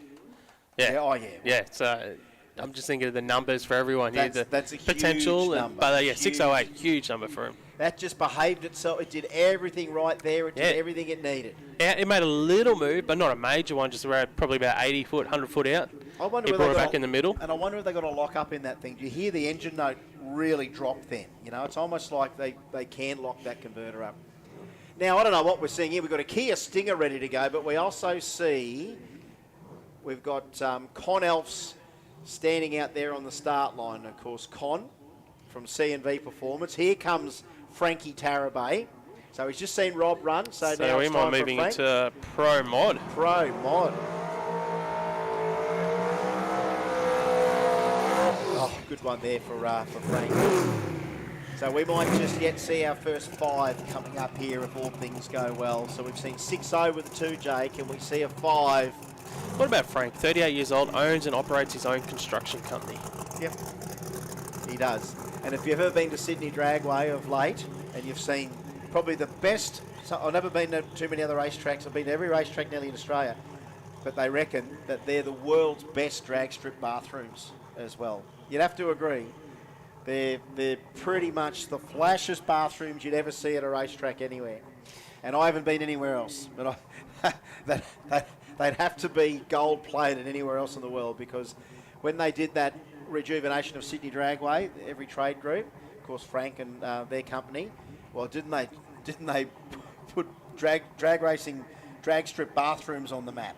Like, you walk into those and you just go, wow. Have a look at some of the cars that he's driven over the years. He's giving you a bit of a resume. 2J, yeah, it went 694, the old Toyota Supra, King 2J, at 212 mile. The Toyota Lexus 2JZ, built by Gas Racing, went 588, 246 mile an hour, fastest Auto 6 in the world.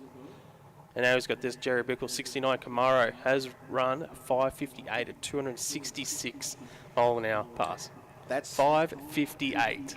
Is that nearly our fastest ever door slammer speed in this country? I don't think we've seen 270 or 271, here. Here? All right. In Australia? 270. Moitz might have done it. Moitz, yeah. All right. In that, in the Mustang. All right, let's see what Frankie's got for the first hit of the day in Pro Mod.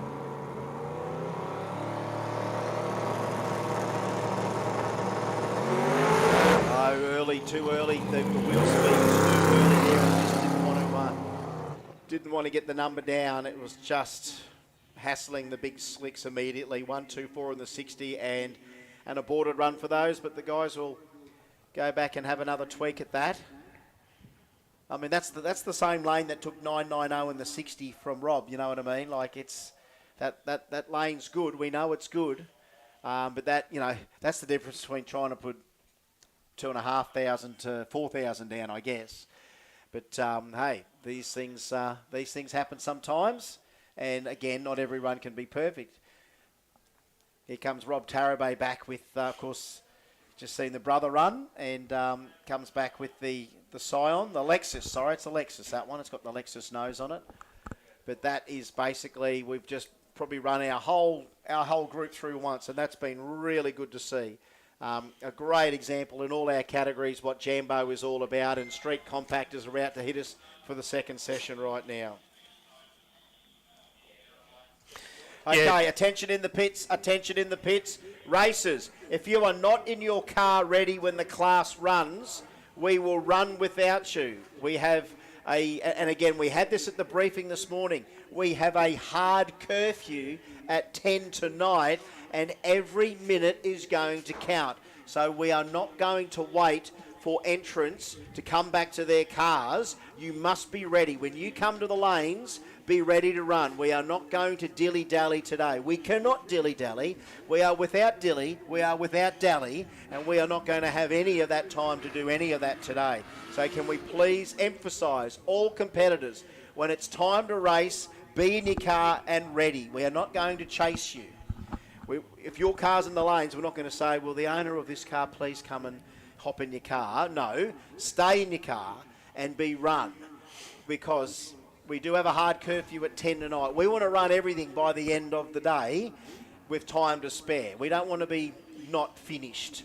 So that's just another emphasis there for all competitors. Be in your cars, in the lanes, and it's time to run. All right, back into Street Compact session number 2, thanks to Outlaw Speed Shop. Ben Seedell back, our VL in the left lane there as well. So what have we got there? All right, the Stinger, it's gone a best of a 12.73, which ain't mucking around. 13.04 this time for Ben, and a 10.32 for the VL. We also, not that we think that too many people have got that happening in their production cars, but aircon. Now, I don't know. We see we had a little bit of leakage out the Stinger. You wouldn't think a brand new Kia Stinger should leak anything. And the only thing I can assume is we might have some condensate out of the aircon system. So we're asking all competitors that are running, production vehicles, don't use your aircon, please. We can't have the condensate go onto the ground, because that'll be the only reason why I think we're wiping up after a Kia Stinger. You know what I mean? It's not a Kia, it shouldn't be a Kia leaker.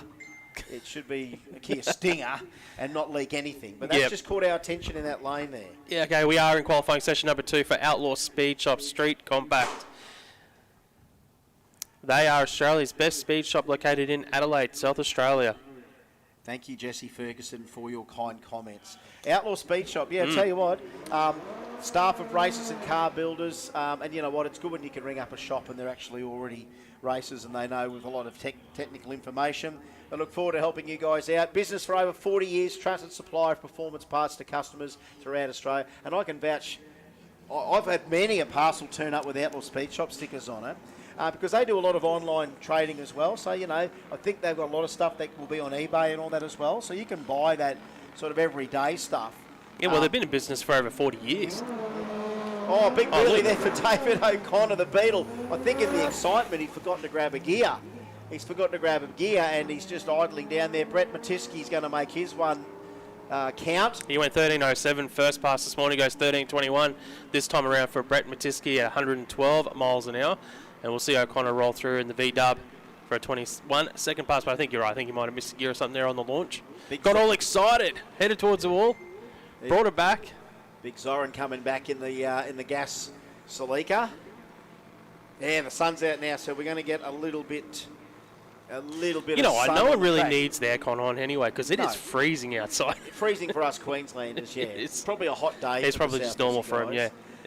But just emphasising to all competitors, when it's time to go racing, do not abandon your vehicle. Stay there with your vehicle. We'll get you running. We are not going to be able to tolerate delays today. Now, I know, brand new racetrack, a lot of newish competitors, but we just emphasise this. When it's time to go, we go. We are not going to wait and go fetching, trying to find a driver for a car that's not there.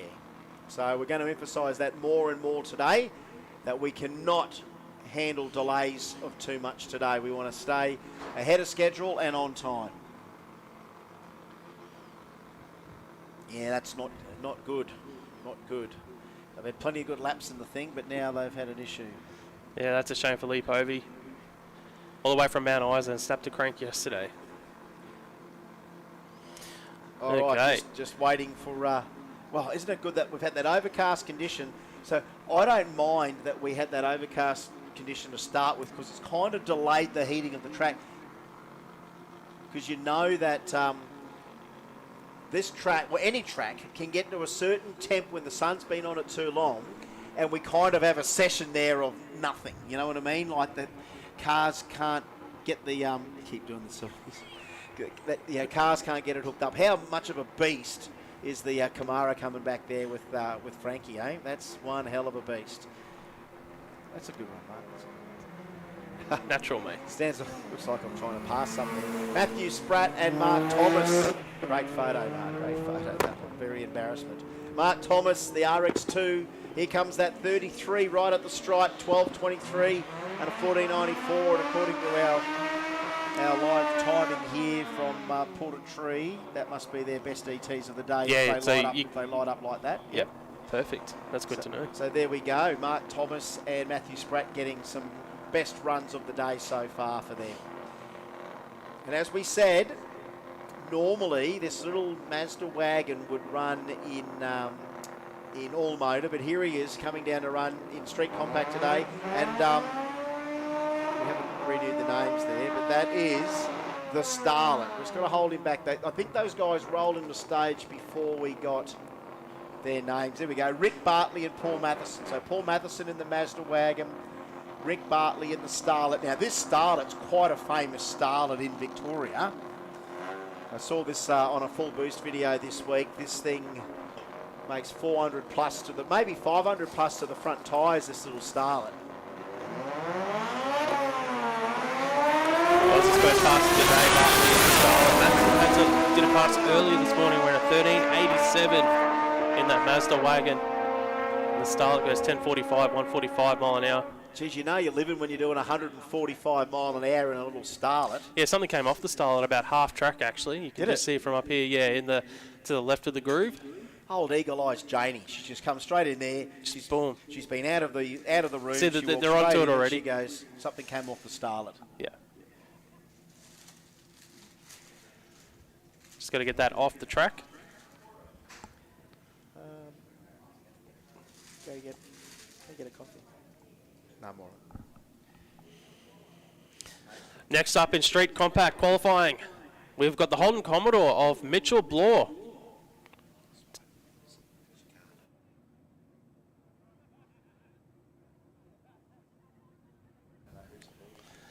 To take on Nathan Cook in the Mazda RX-7. This, of course, is qualifying for Outlaw Speed Shop Street Compact. In the first session, Mitchell Bloor in that Holden Commodore ran an 11.34 at 121 miles an hour.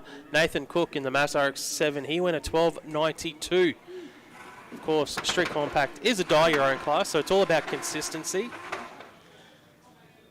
when we get to racing these guys. So if you've never been to drag racing before and you hear me talk about die-your-own racing, what is that? Well, these guys in racing will nominate a time. So basically, you get to the finish line first, don't go quicker than the time that you nominate, and you win the race.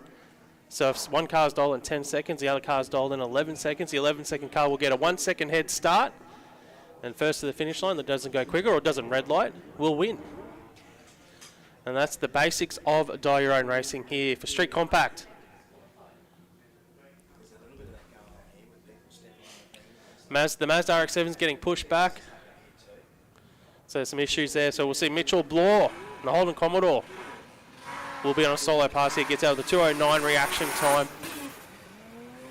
As we said earlier, he has run a best of 11.34 today in qualifying so far. Let's see how consistent this Commodore is, and we'll take it through for a 12.88 at 76 miles. So some issues down the other end there for Mitchell Bloor.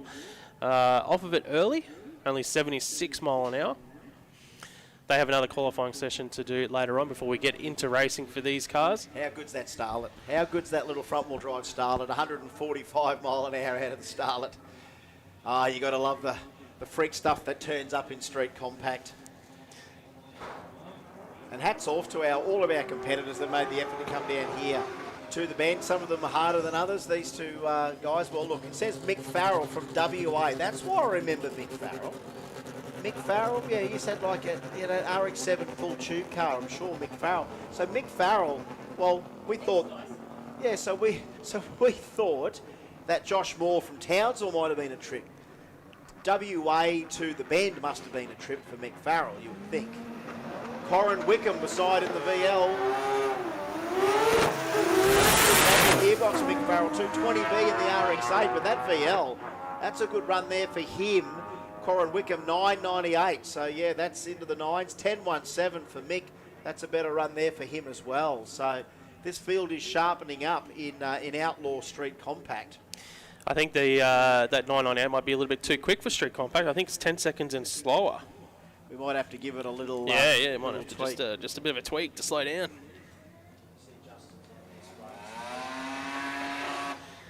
Next up, we've got Scott Rademacher. What do you think? Rademacher? Rademacher? Rademacher? Rademacher. I call him Rademacher. Rademacher. And the Brumby? We'll use our syllables. Sammy Mubarak beside him as well. Hey, we come to South Australia and we can't escape the exotic names. We knew we wouldn't escape the exotic names. Scott Rademacher, Sammy Mubarak on the way down. Oh, a lot of smoke out of the little Mazda 1300. Whether it's a misgear or whatever, he's slowing right down. But for Scott, 11.62 at 131 mile an hour.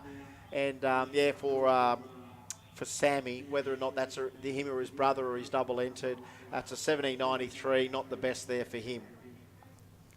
He did go 11.15 in his first pass, so he does have that number on the board already.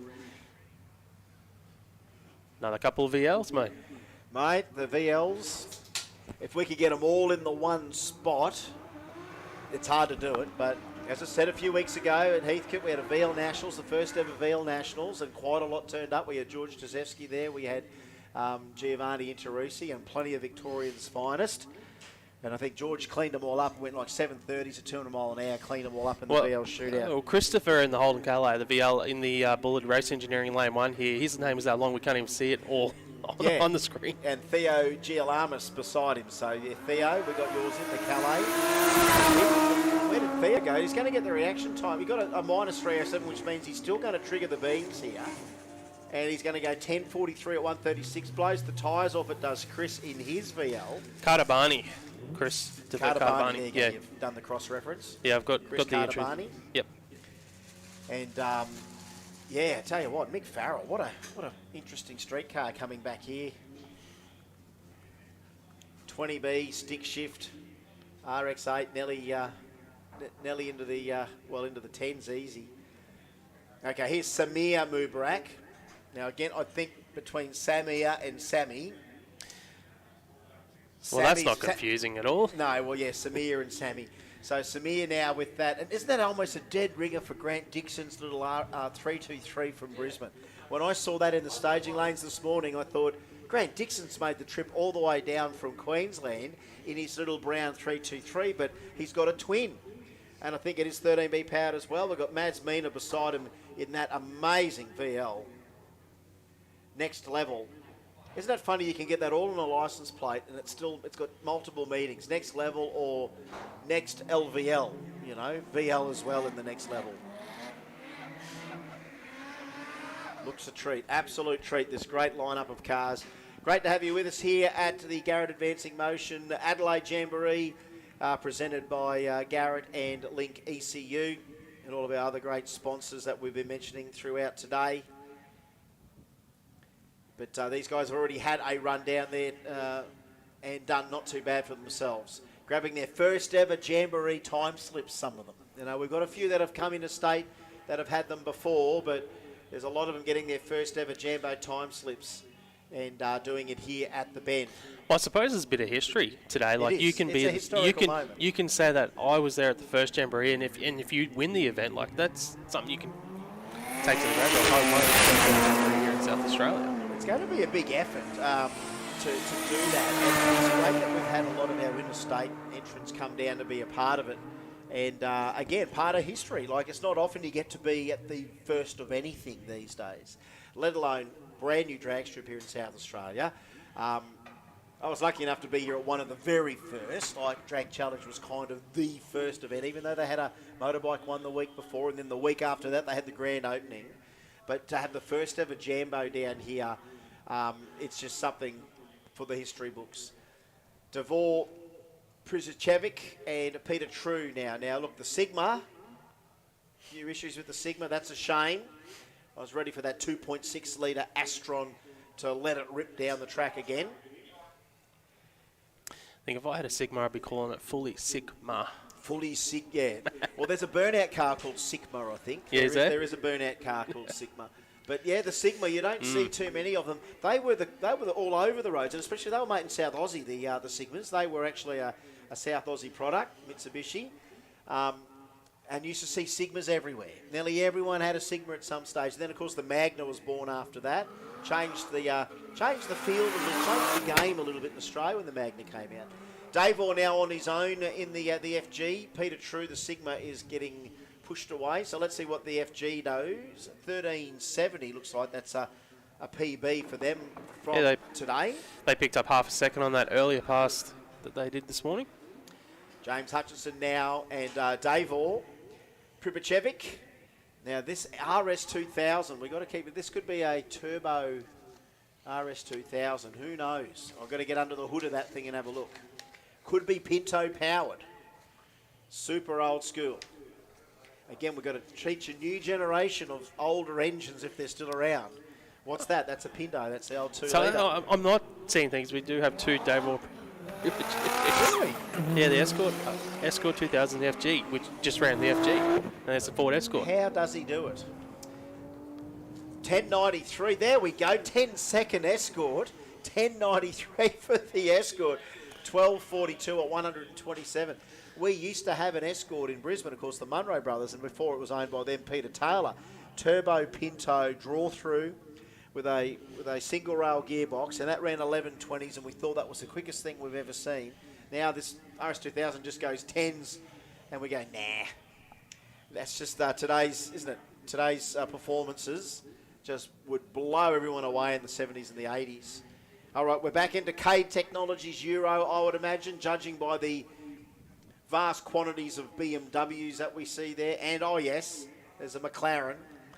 Yeah, that McLaren. Sure, wasn't that in the lobby over the road this morning? I can't remember. Well, if it wasn't, it should be. I'm sure I walked past that in the lobby at Ridges this morning. And we got the Shannon Show and Shine as well. Yeah. Might see that over there later on. Yeah, the Shannon Show and Shine. We've got that display there, the great Shannon's truck there as well. So it is so good to see everyone out and vibrant. The South Australian car scene. Hopefully this is just what it's needed to give it the big boot to kick off again.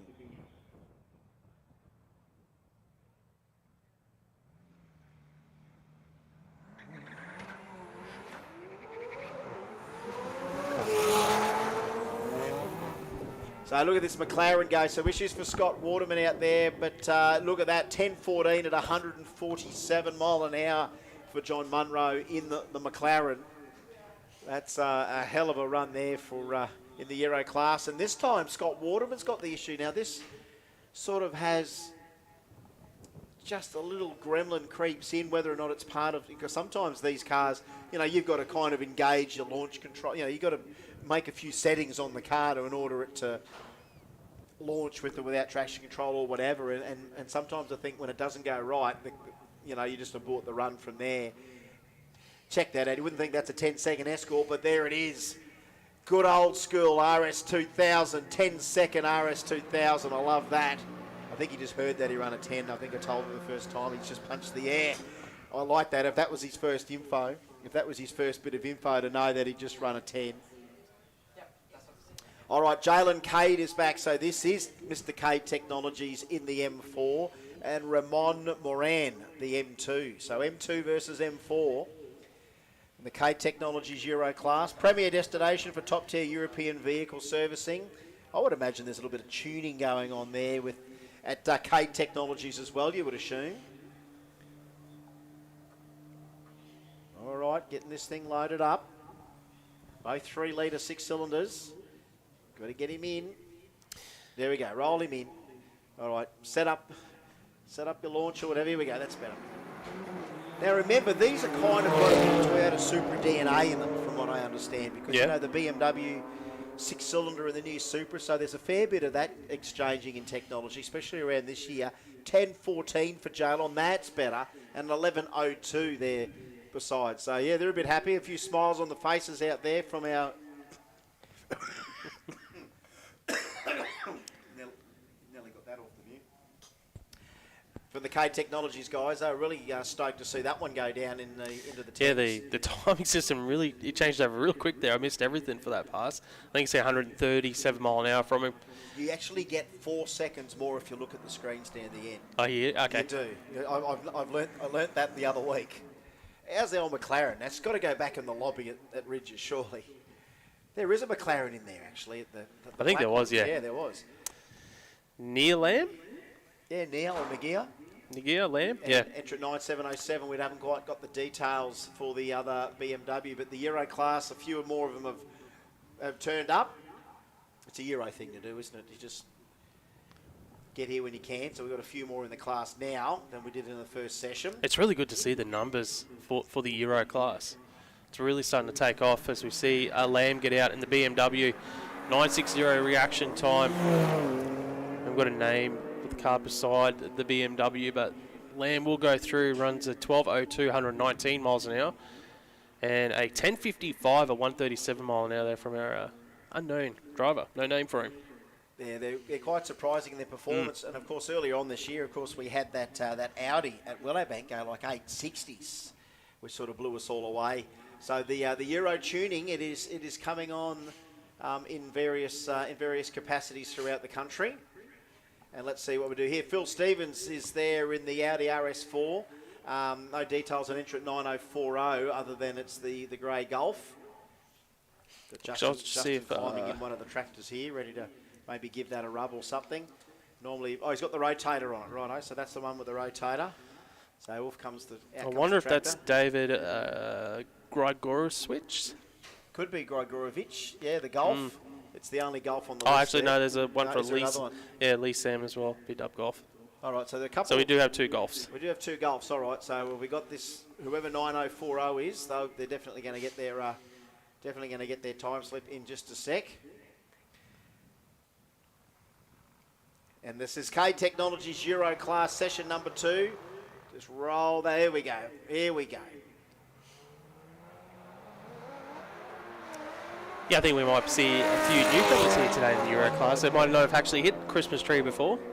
Well, we've all got to start somewhere. We do. And this exactly. This is it. 11:24. Look at that. 11:28. If you've just started somewhere, 11:28, and your golf's not mucking around. 11:24 for the Audi there as well.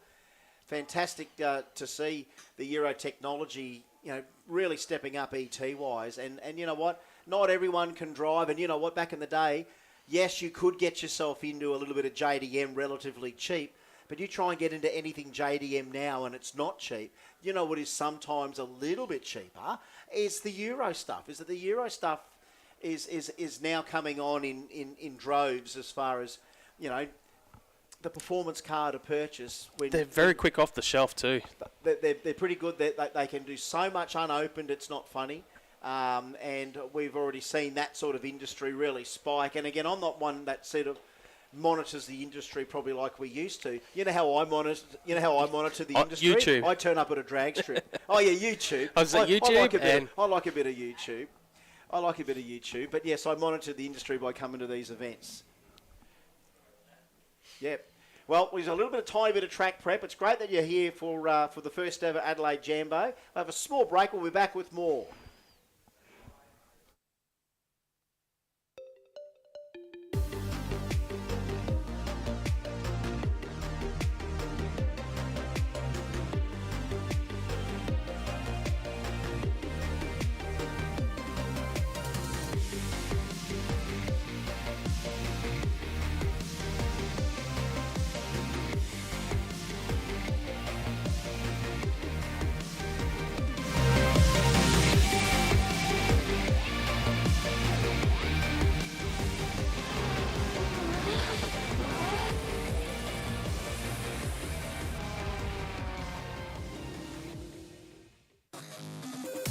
Link is the engine management solution for champions the world over.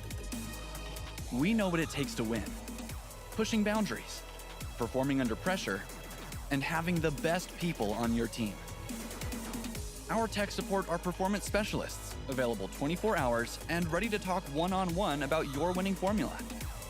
Link ECU, the performance, reliability, and power to get to the podium.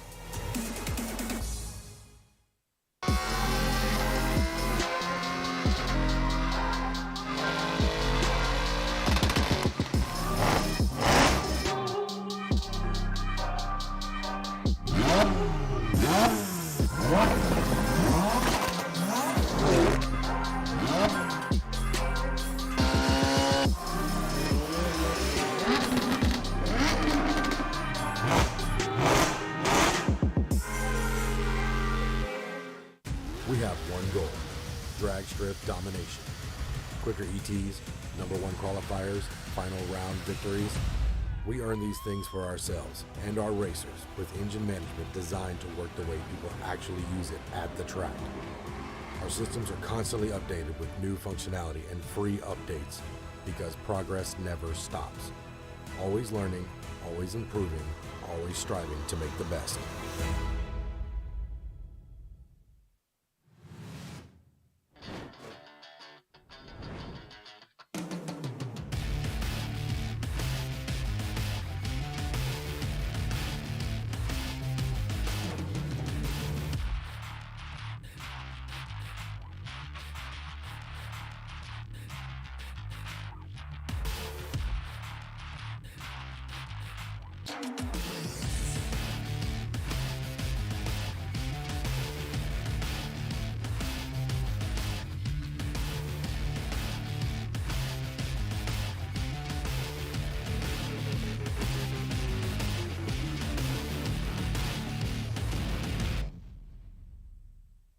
How would it be if we funded a pilot program for you to run that enabled you to bring some vision impaired kids onto the Saints Play program? Oh, wow, that would mean the world.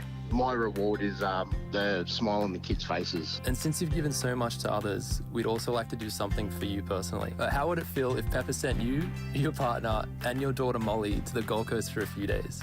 Yeah, awesome. I don't know what to say. It amazes me. Thank you very much. We've always had a few cars. They're all special. The T-Bird. Oh, that's mine. The Combi for when we want to get away. The XR8. It's going to be a classic. They're all insured with Shannon's, We've also got Shannon's home and contents cover. which helps protect our automotive collectibles, tools and memorabilia in the home and garage. If you're motoring enthusiasts like us, it's got to be. Shannon's. Shannon's, insurance for motoring enthusiasts. Call 13 46 46 for a quote. Outlaw Speed Shop, the high-performance superstore that offers you so much more. Expert advice from friendly, experienced staff, huge range at competitive prices, easy access across Adelaide with plenty of parking, fast, low-cost delivery across Australia. Shop in-store or online.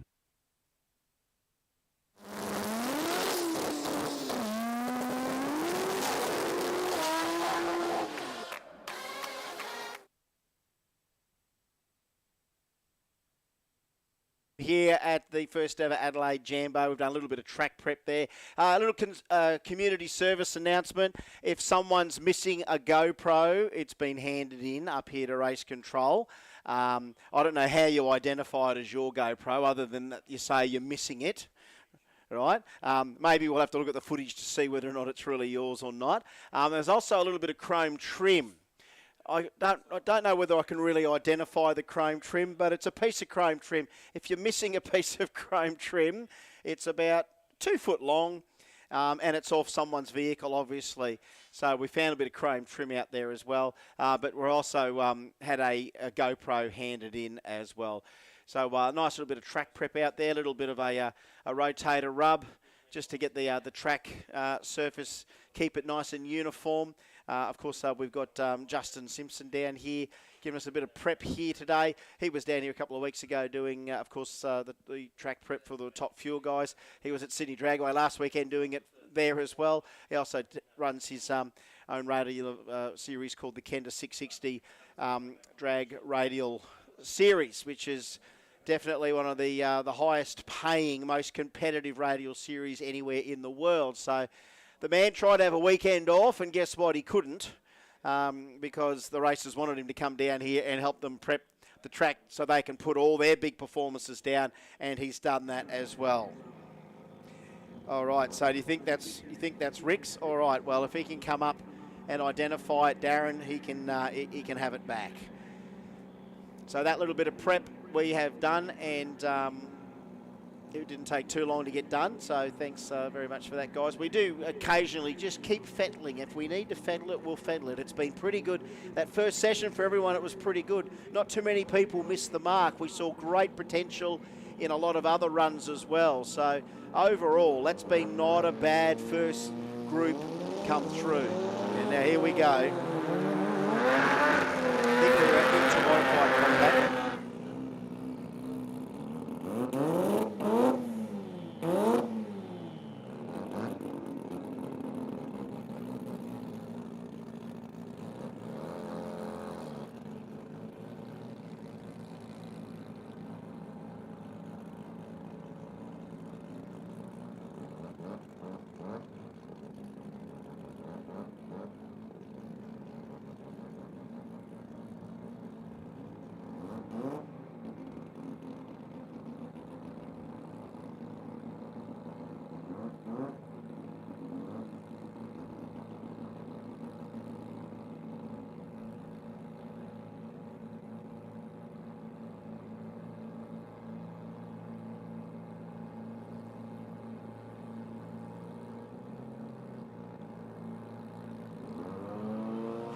Oh, yeah, all right, Russell Archer and Russell Wild out here, the beginning of Modified Compact session number 2. All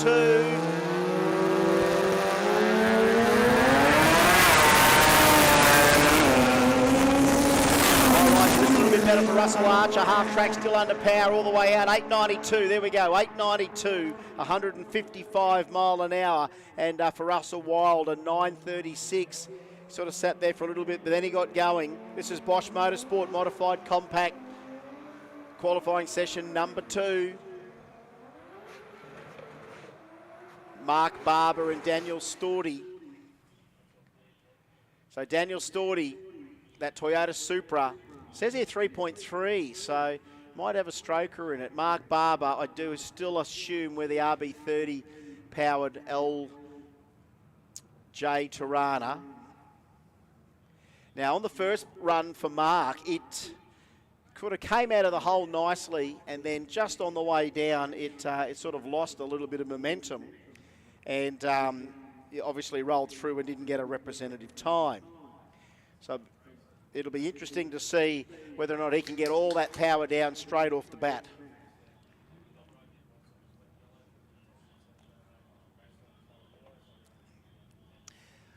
All right.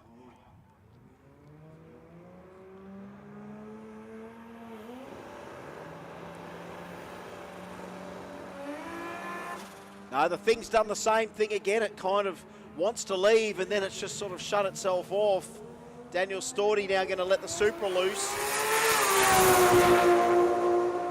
Oh, it sounds a treat. 6.28 to half track, and on the brakes early. 10.23. 10.23 at 105 mile an hour. It was 6.28 at half track at 120 mile an hour, and then it went 10.23 at 105. I can't help but think a couple of these guys are just trying to protect their tech on the car. What I mean by that is that there's certain expectations in the construction of the vehicle per performance. In other words, you know, roll cages and things like that. You know, the old Andrew rule is that once you go quicker than 11 flat, you go 10.99, is that you would need a roll cage, and maybe his tech doesn't cover that. The only thing I can explain is when guys are hitting the brakes as hard as they're hitting them, they are trying to slow their vehicles down as to not draw undue attention to them, because guess what? That might be the last time you run, even for the day. It's not like, oh, look, we'll let you run to the end of the day, but then don't come back. No, no, no. It can be as serious as put it in the pits now. That's the reality of it. That, you know, if you do attract the wrong attention, is that you can be finishing your day early if your car is too fast for the tech. So you know what the advice we normally give to anyone that's got that problem? Get it teched, put the cage in it if you want, or go and buy a full tilt race car so you don't have to slow your street car down anymore. It's sort of that natural progression, isn't it, Mark? Yeah, and that's it, and it makes it safer for yourself as well. Absolutely. It's not like we're not trying to, at the end of the day, we're trying to protect the people in the car, essentially. And that's by having it, you know, having the right tech on the cars. All right, Darren Hunter closes the door. Corey's out there now. Got that 860 there before. The Commodores are sitting in the water. I don't know why. All right, G180. Tell you what, it basically could have probably given it more on the line there because it bogged the little Gemini down. It's still going to be a good, 52, 852, 161 mile an hour. Remember, it's a 1.8 single cam G180. So that's not a bad number for him. But I reckon they could have done with a bit more off the launch there. It kind of bogged the little thing down a little bit. 5 more PSI in low gear, Darren, I think. 5 more PSI in first. She even bogged the little thing down then. So it was, it needs more, maybe a little bit more grunt out of the hole, and it would have loved it. But anyway, here we go. Come on, Georgie. We want Georgie to get a good number here. We want to show the world the potential of this car. So we're just making sure everything's sweet here.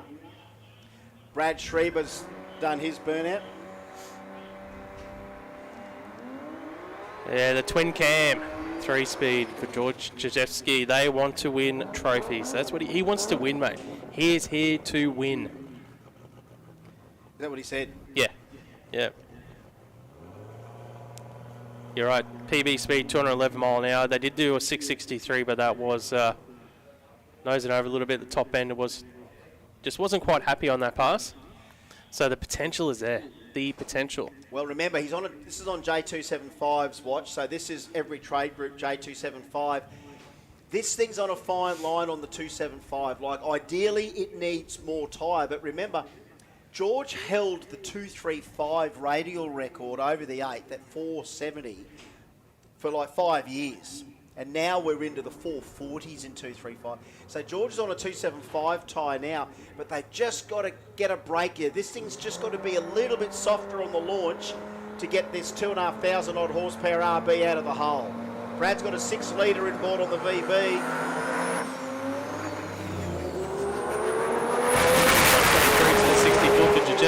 Oh, look at the terminal speed here. Jazewski, 712, 190 mile an hour, 712 at 190. It was super soft out of the hole, and then it all brought in after that. I was expecting 200 at the end. I feel like that was a banker pass. That's a banker. That's a banker. Let's get a pass on the board and then start twisting the knobs. Absolutely. That needed to be a percentage run, so there was a whole lot taken out of it then. But you know what? That's what he spoke about. He wants to win, though, so it's not rotating the earth. Well, Croydon did that for him at the VL Nationals. They had all that horsepower. The track wasn't going to hold everything they had, so they pulled it right back until it ran like 30s, and then he just beat everyone with that. And that's all he's going to need here too. Sam Stornello just blew the tyres off the Monster off the line. Now, Rowan Gordon, I call this like a TA Tirana. It's got the little TA front on it. It's not an LC. 895. You can call it whatever you want. I'm not going to call it slow. 895 at 152 mile an hour for Rowan Gordon. I want to know what's in that damn thing. Have you got some info there, Mark? Rowan Gordon? No, he didn't. Oh, it's a mystery. But it's a mystery for Rowan. Got that little TA front on it. And again, we might be talking to a newer generation here that may not understand their Tiranas to the early days. Some people think that started with the LC and then the LJ, but there was a HB and a TA. TAs were like the first Tirana. Never had a 6-cylinder in it. Had like the Opel engine in it, like had a 1300 Opel in it. But that looks like that'll be about the only shape you might be able to get half cheap still. You know what I mean? Get yourself a HB or a TA. You may... Well, the HB's the slightly different shape. Then the TA was that sort of... Then the shape of the LC and LJ. But the HB had a slightly different, sort of more Vauxhall Viva shape.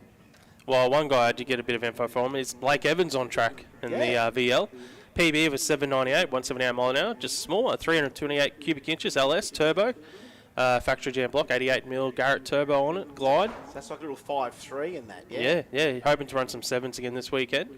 Right, so he's run 7s with us? Yeah, so he's running PB 798. They want to be consistent, get down the track, and keep some of these 6-second cars honest. Anthony Gregoriou, the VL 3.2 beside.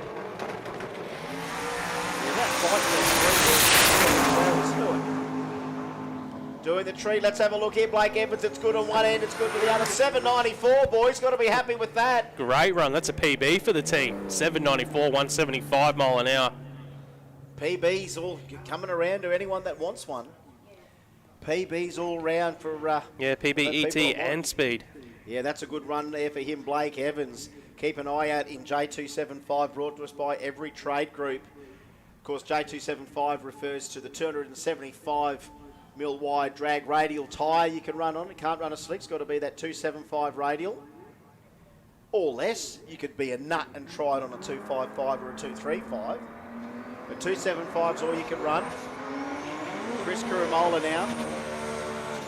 And Mark Blakey. Mark Blakey, the VL from South Australia.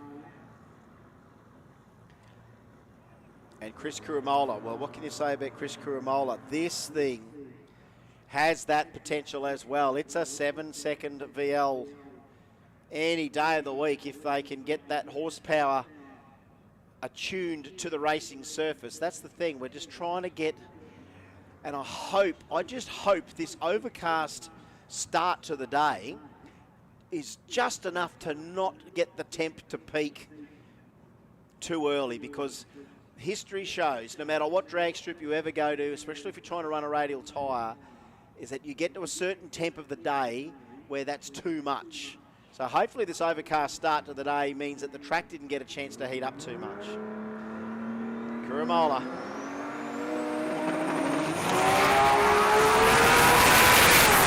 Now he starts to bring the power on now. Big power both sides of the racetrack. Kurumola goes past him. 7:36 at 190 mile and 190. Mark Blakey 7:94. Oh, sevens everywhere.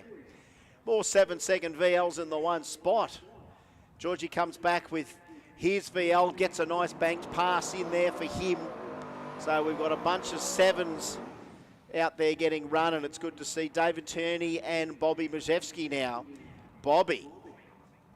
Have we got any details on Bobby's previous ET? No, we didn't get any information back. It does say 760 there. No, I'm not too sure what that is, but he didn't run that. So, Bobby. Mazevsky, I didn't get any information from Bobby. Just another call to all competitors. All competitors, when it's time to race, please be in your car. Do not just put your car in the beams and go and watch. As we said, we're going to emphasise this all day. We are on a tight curfew at 10. We can't run we can't run over 10 at all. We can't go 10:01 or 10:05. We've got to be out of here, track-wise, at 10 o'clock.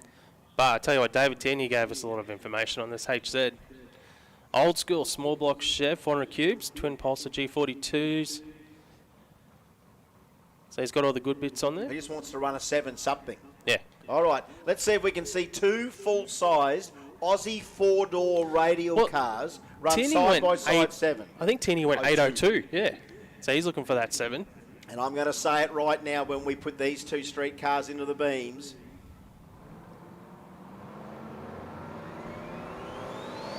Oh, Bobby's gone through. I was about to go to Bump City. We're going to have to, can we get Bobby back? Tenney's in pre-stage. I wonder if Tenney's just letting him to back in. Bobby's... There we go. That's good. That's good from Tenney that he didn't jump into stage on him. No, they want him back. Yeah, the officials might be saying... They just want him back. And then, all right, there we go. There we go. All right, here we go. We do go to Bump City. Here we go.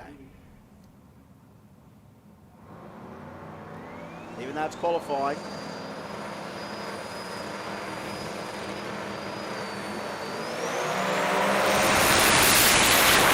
Sing here for a little bit. Half track now, 5:29 to a 5:19. No early shoots for Bobby, 8:18 for Tierney. Bobby 8:12 at 143 mile an hour. So no improvement for him. But yeah, that was a little bit of a punctuated starting line procedure, which I think, you just want to get in and get the number down and go, thank God, let's not do that again. Because you know what happens when we go to the heat of racing? We won't cut you too much slack when we go racing. No, that's right. You've got to get that start line sorted or not. Yep, so in the rules, you can go past your staging area once. So usually you do that in your burnout. That's the one time you're allowed to go past the staging beam. So if you go into stage after that and you jump through, like we just saw from Bobby in racing, that's a disqualification. Unless you didn't go past it, though. So if you didn't go past in the burnout, you can actually go through it in that staging routine. Gotcha. Yeah. Okay, there we go. So once. One time. Here comes Chris Kurumola back here. God, I tell you what, it's not only a treat for you spectators here today, but it's a lot of the crews. They're all high-fiving. They're having a great day at the racetrack already. Man, I'm having a great day here in the box with you. High five. High five in the brand new drag strip, Mark. Brand new drag strip. How good is it looking? The sun is out, shining on track. Any day at a drag strip's a good day. And we've got this Falcon of Keith Hards on track as well. How good was it in that first session? VXW. Now, look, Chris Velkovsky is there, ready to go. Velkovsky. Now, he's there. That's another 5.3, so it's the little LS by the look of it. Great article on this car in Street Machine as well that I was reading. It's a hell of a beast. Now, we're just wondering. So we're still in J275, I think. So we're waiting for Keith. We got a bit of smoke that's got our attention down the end there, which hopefully we're all good. So Keith, he's done the big burnout. That's what you need. That's what you call a copybook radial tyre burnout. Now, I remember Kurt Johnson from Total Venue Concepts giving a driver's briefing to our radial competitors at Kenda that the burnout that you expect in radial is is a burnout that spins the tyres up, and just before the start line, you get off the throttle, you roll that sticky tyre across the start line, you then reverse that back, and you're nearly applying 2 more little minute rolls of rubber. So you roll the first lot out. You don't skid it across the start line because you're kind of tearing up where you need to be. You want to be off the throttle, rolling that sticky tyre past the launch area, rolling it back into there, and literally you've nearly glued the thing there on the line. Because the best thing about a radial tyre is the dead hook you're trying to get. You want that tyre to literally dead hook. You want the suspension to move. You want the thing to start transferring. Your power management system better be ready then too. Here we go. Bump City, baby.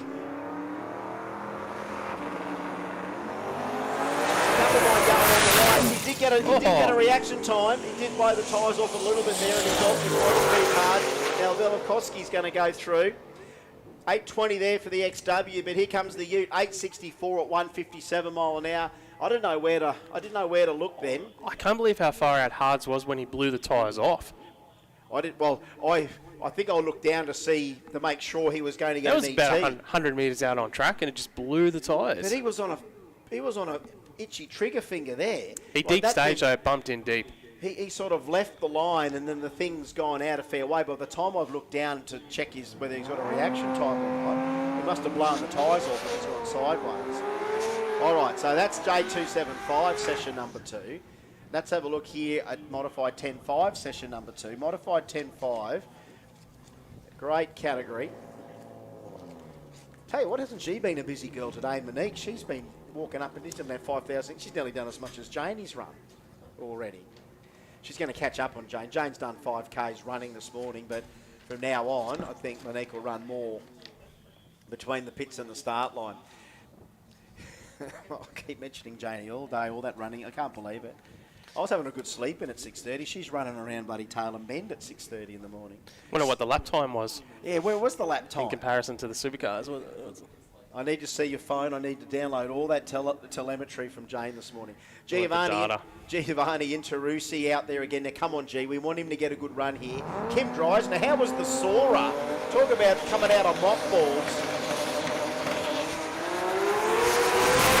I'm going to put that power on now. Here we go. Some of that big horsepower comes out the deep end now. Giovanni, 761, 190 mile an hour. 140 in the 60 for G.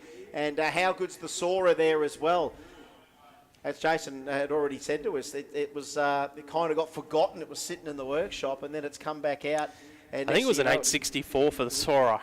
That's not bad for an 81 I think Sora. it was. So, yet again, it disappeared off the screen really quickly on us. Yeah. It was all eyes were on Giovanni there. Yeah, no, we had to watch Giovanni for a bit because, that, as we said, that's got the horsepower to do anything it wants. And it's like, well, let's just see how he comes out of the hole. Nice 140, 60 foot. And as you said before about what George's mentality is for today, I want to win it. I want to get that billet J by the end of the day. Yes, I'd love to rotate the earth.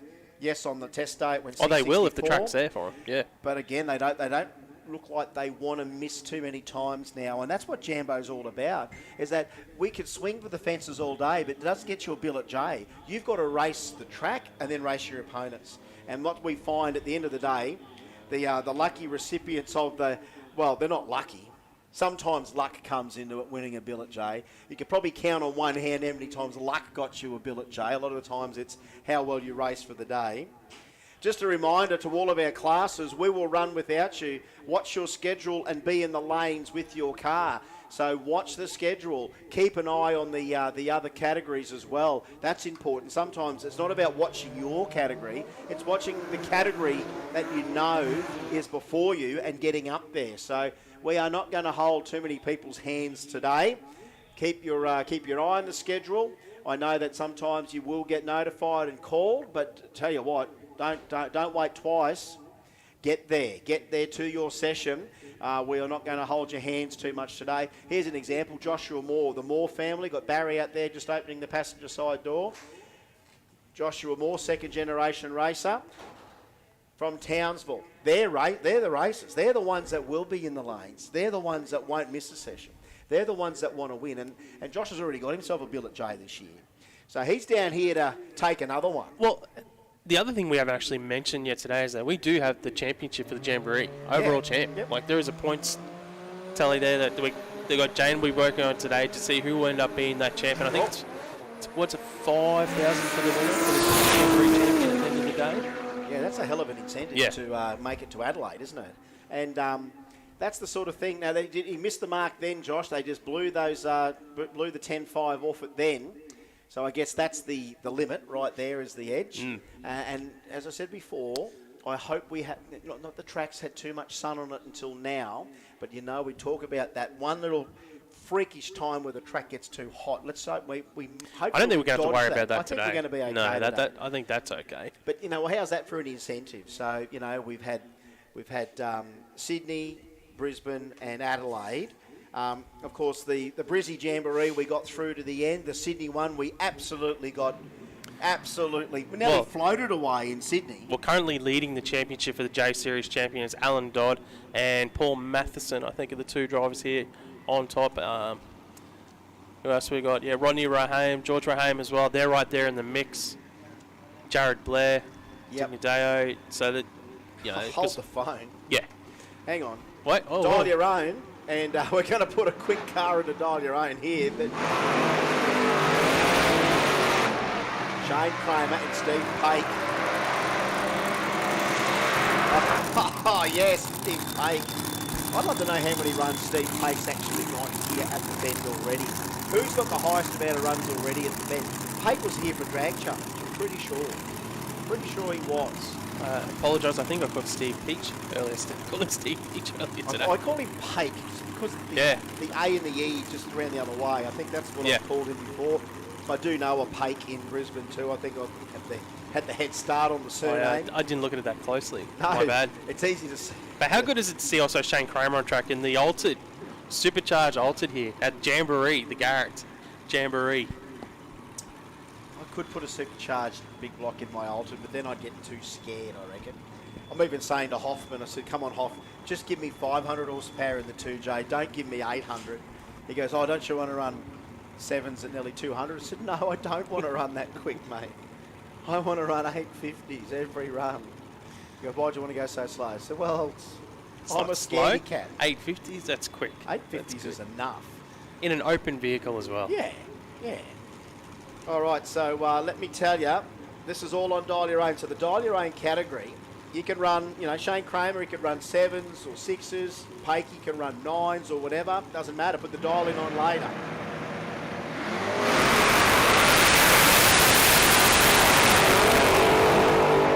Nice run from Kramer all the way. 686, 203 mile an hour. Pake 861, 152. This is where you won't find too many missed runs from our Dial Your Own guys. These cars, a lot of them predominantly top sportsmen. You would assume Kramer's being a supercharged Outlaws car, Steve Pake's being like a super sedan, but then you've got top sportsman cars like Corey Reed and Vlado Chiric, where these things are big tyre, plenty of chassis underneath them. Yes, look, Corey's only got 340 cubes, but he's got some spray on it. Vlado's 582 cubes. But I mean, these cars are full tube and designed to probably accommodate a couple of thousand horsepower, you know what I mean? So, yes, you can make those cars relatively consistent they're set up, tyre. Yeah. These cars are set up to repeat.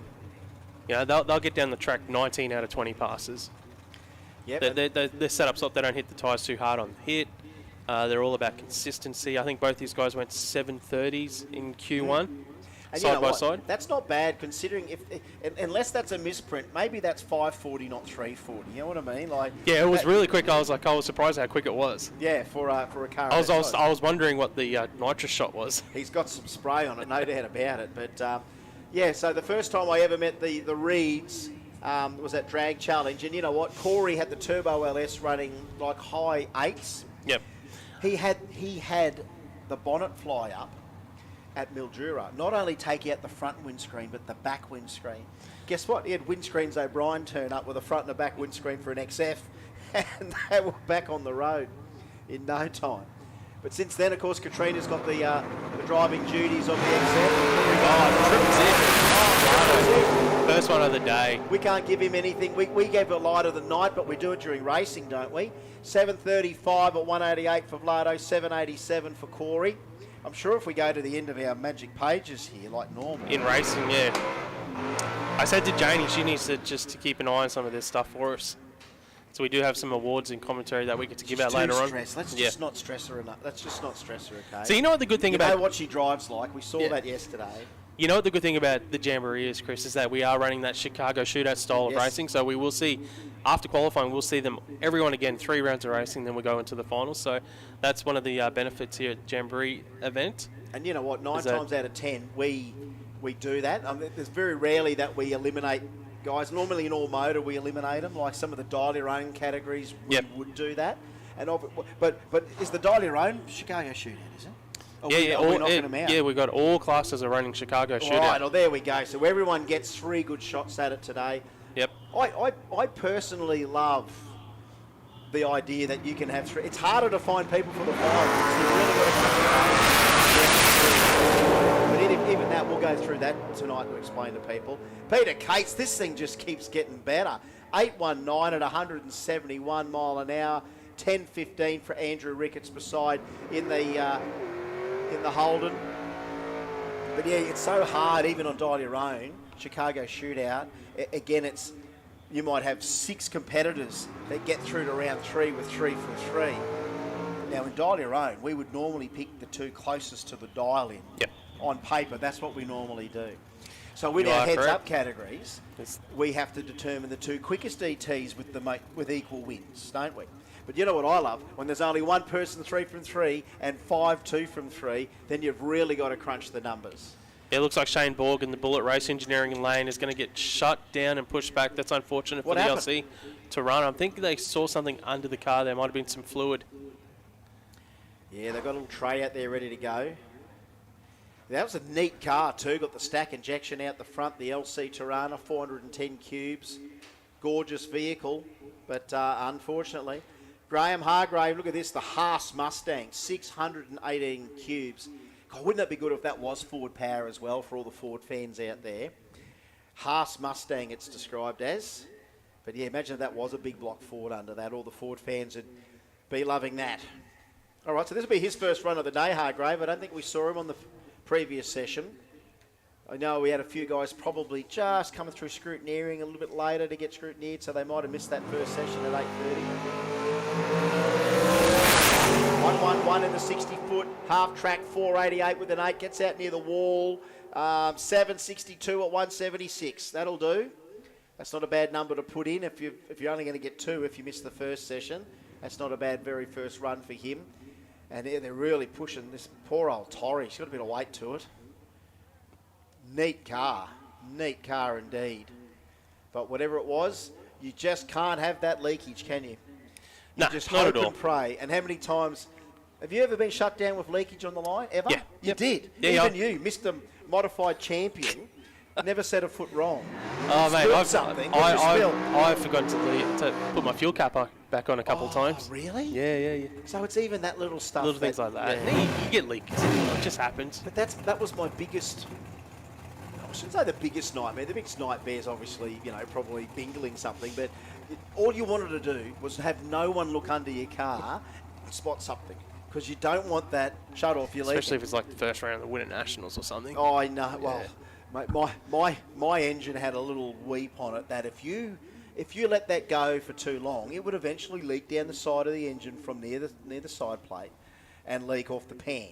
So we're wiping that thing all the way up the lanes every time, and because all you need to do is make that thing clean for 2.5 minutes. Really, that's all you want. You want to keep that thing together for 2.5 minutes and not be shut down.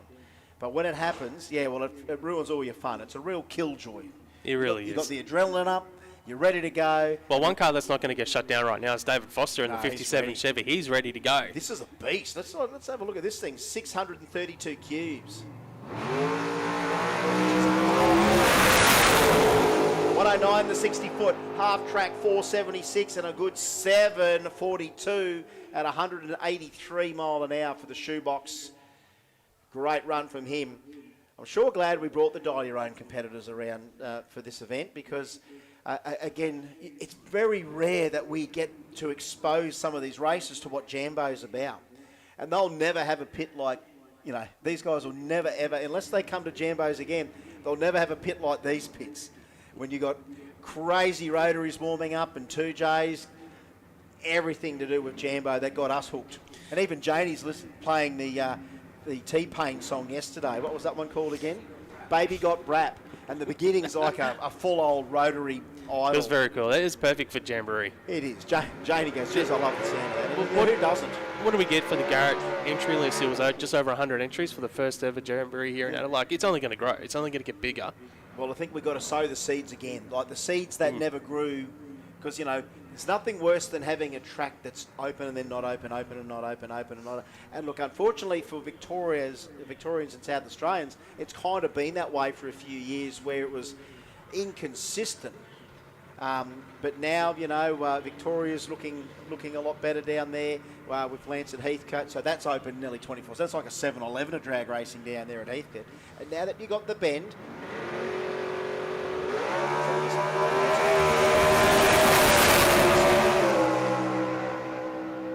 Yeah, I just needed a bit of that. I needed a bit of that high winding Racer X. Are you okay? That's the longest amount of time you've gone without speaking, mate. I'm changing. We need INEs here all the time. No, I'm letting the lungs breathe in the future. Sounds of the racetrack. I want to hear more of that sound, and I know with the overtaking lane stuff as well, we don't mind that the people watching on the stream hear a little bit of the lungs as well. Mainly the NA cars because, you know, we're on the right side of to hear all of that with the headers out the back. I'm a big fan of INEs. It's such a cool car. He was such a good super stock racer back in the day. And he still is, mate. I know. He shouldn't say he was, that he is. Yeah. But now that this track is back, and look, the ideology for Dragway at the Bend is events we're going to have. It's going to be open. In other words, competitors turn up and use this track. This is what it's about.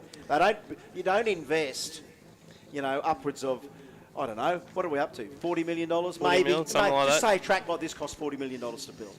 You don't just build a track like this and go, oh, you know, well, we might run it once a month. No. We're going to run this all the time. And you know what? The seeds are planted, and we are making sure that having our first Jamboree within literally the first month of the track being open. How good's that? Well, right now in lane 1, the Bullet Race Engineering lane, we have got Pro Compact Qualifying Session number 2. That's Terry Waterman. Now look, I know in the next couple of weeks there's supposed to be that other No Prep Kings TV show when they came to Australia. I think Terry gets a run in that.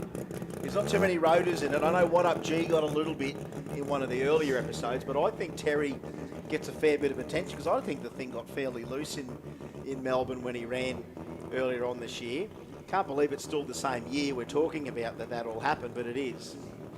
Both lanes look good. The Bullet Race Engineering lane looks fantastic. That's the one that Terry's in. The Summit Racing Equipment lane, ready to take whatever competitor comes up. Boostworks have got all 3 6-second 13Bs here this weekend. Well, they're already 6-second 13Bs, aren't they? And Dodsey PB, he might go back with a better one just yet. So who have we got out here? I can't quite see. Boostworks is in South Australia too, so they're local. Yeah, so here he is, Marcus and Terry.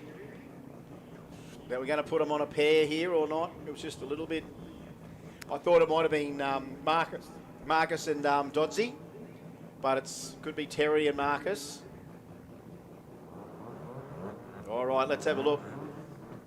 The RX2.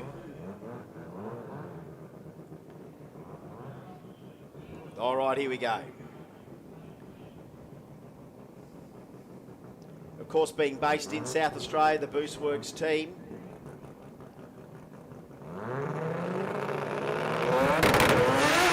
Oh, it nearly stuck. He hassled that big tyre just for a little bit. He hassled it just for a little bit, but it could not recover. Sometimes that big tyre, it can handle a little bit of spin as it comes out, but it can't rattle. If it starts to rattle, well, it's game over. So that wheel speed didn't quite get matched there, but sometimes it'll come out with a little bit of that wheel speed and they can make it stick. It'll spin and grip at the same time. There we go. It's almost like controlled wheel spin. Yeah, it is. The wheel speed, so it's a big tyre. It is a big tyre thing, you know. And what happens, of course, is you've got that softer sidewall than a radial that allows it to sort of spin and bag up a bit, but it's not bagging up completely, because then that's a full shake moment when it lets go. So if you can still wind that tyre on and let that soft sidewall sort of let it spin for a bit, it does tend to handle that. Any big tyre car that has got that sort of controlled wheel speed can do it. Anytime that sort of rapidly lets go, then you know, inertia takes over, physics takes over, the thing goes into out-and-out tyre shake. This is the thing we were just talking about before, when your crew start looking under the car and the officials start looking around as a driver, you're like, no, please let it be all good. I want to do this run here. There's too many hours in the workshop to not go down the track here in qualifying session number 2 for Pro Compact, brought to us by McKern. Yeah, big shout out to Damien McKern.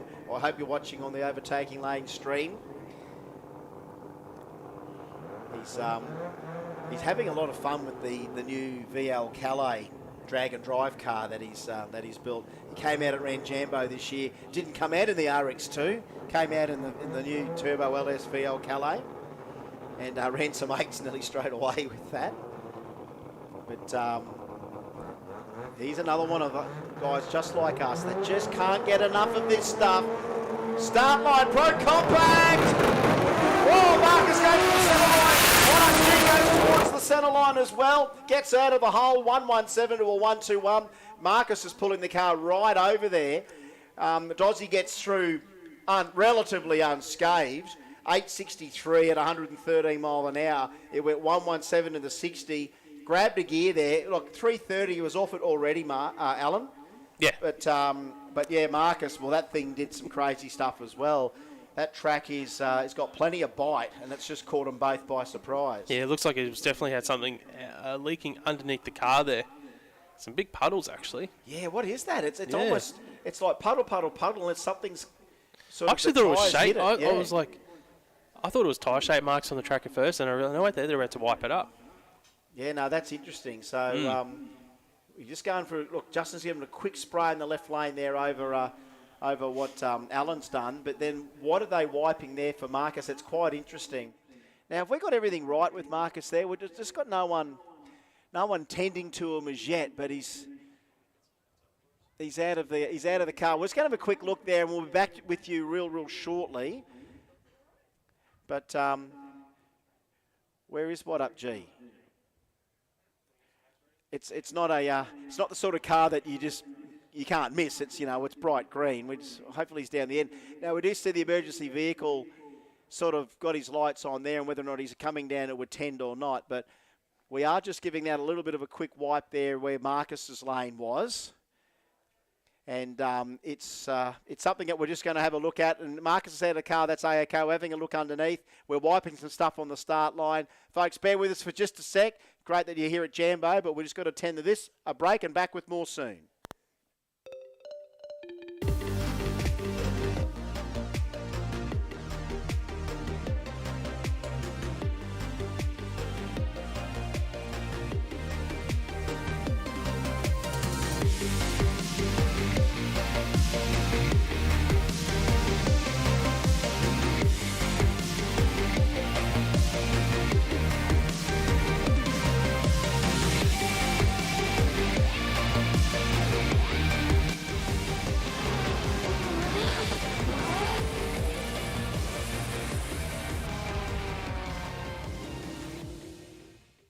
Performance tuners and racers trust Bosch technology for their high-performance engines. Precision, reliability and performance. Bosch fuel injectors give you peace of mind, knowing your engine is getting the best fuel delivery. Race after race, year after year. Optimised spray formation for improved combustion, smoother power delivery and better throttle response. Bosch fuel injectors will put you ahead of the competition. Search Bosch Motorsport Australia. There's good, there's better, and then there's Bosch.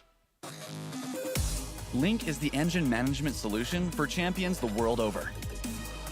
We know what it takes to win. Pushing boundaries, performing under pressure, and having the best people on your team. Our tech support are performance specialists, available 24 hours and ready to talk one-on-one about your winning formula. Link ECU, the performance, reliability, and power to get to the podium.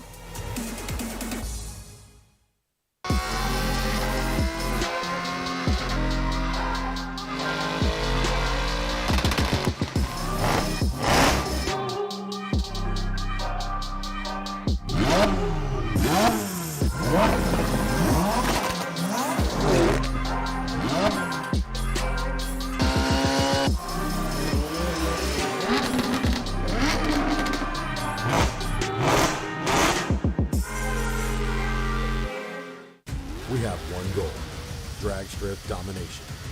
Quicker ETs, number one qualifiers, final round victories. We earn these things for ourselves and our racers with engine management designed to work the way people actually use it at the track. Our systems are constantly updated with new functionality and free updates because progress never stops. Always learning, always improving, always striving to make the best.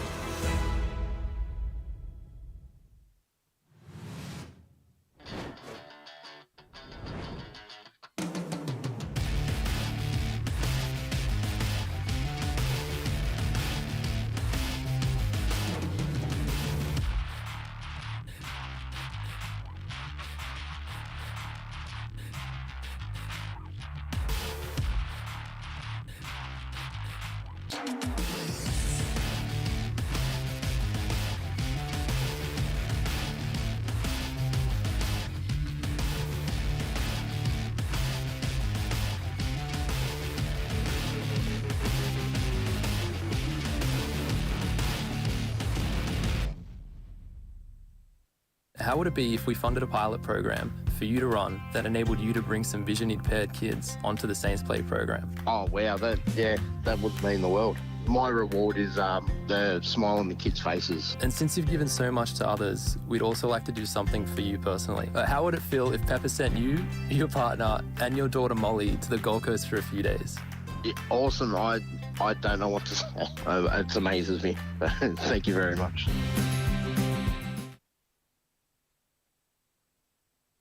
So there we go. We've got even Rocky shooting the shirts out now. We've got Rocky Rahayim down there doing some shirt shooting. And now this is some of our entertainment we do with when we've got oil downs. Now watch out, Rock. That thing's got a bit of a kick to it. Oh, Rocky, where's that gone? It's out of here. It's out. Oh, God, Rocky. That's got too much performance on it there. Now, this is what we normally do to entertain you folks while we've got a little bit of an oil down. And Pete's been getting pretty good on the old bazooka down there. But Rocky, you just got to go for vertical. There we go. There we go. What a catch. There, well done, well done. There we go. So a special guest shirt shooter being Rocky Rahayim out there. And yes, I can see Leanne's. You can just shoot anything in there, can you, Leanne? Where did that go? The ball, here it comes. It's come back down.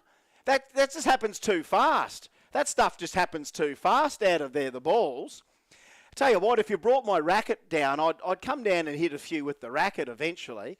The girls, some of the girls here are just a little bit throw challenged here, the girls. There we go, girls. There we are. So we're distracting you folks. Obviously, our little delays on track. Sometimes we can't avoid the delays on track. So you know what we do? We like to distract you folks with some free stuff. There's a sign of appreciation to the crowds that have come here to be part of the day. And look at that. That gentleman didn't even know he was going to get a shirt until about 3 seconds in. So look at them go. Look at them go. They're self-folding. They're self-folding. They'll really... Tell you what, if we've got the racket down there, I'll go get the racket out. I'm happy to get the racket out because the cannon, Rocky with the cannon. Was that a coloured ball then? Who caught that? Put your hand up. Who got the coloured ball? That's actually a ball that, if that's a coloured ball, if that says lucky ball, you actually can take that down to the Jambo tent and change that for a prize. So if you got the coloured ball then... Yeah, so if someone just caught the coloured ball, it should say lucky ball on it.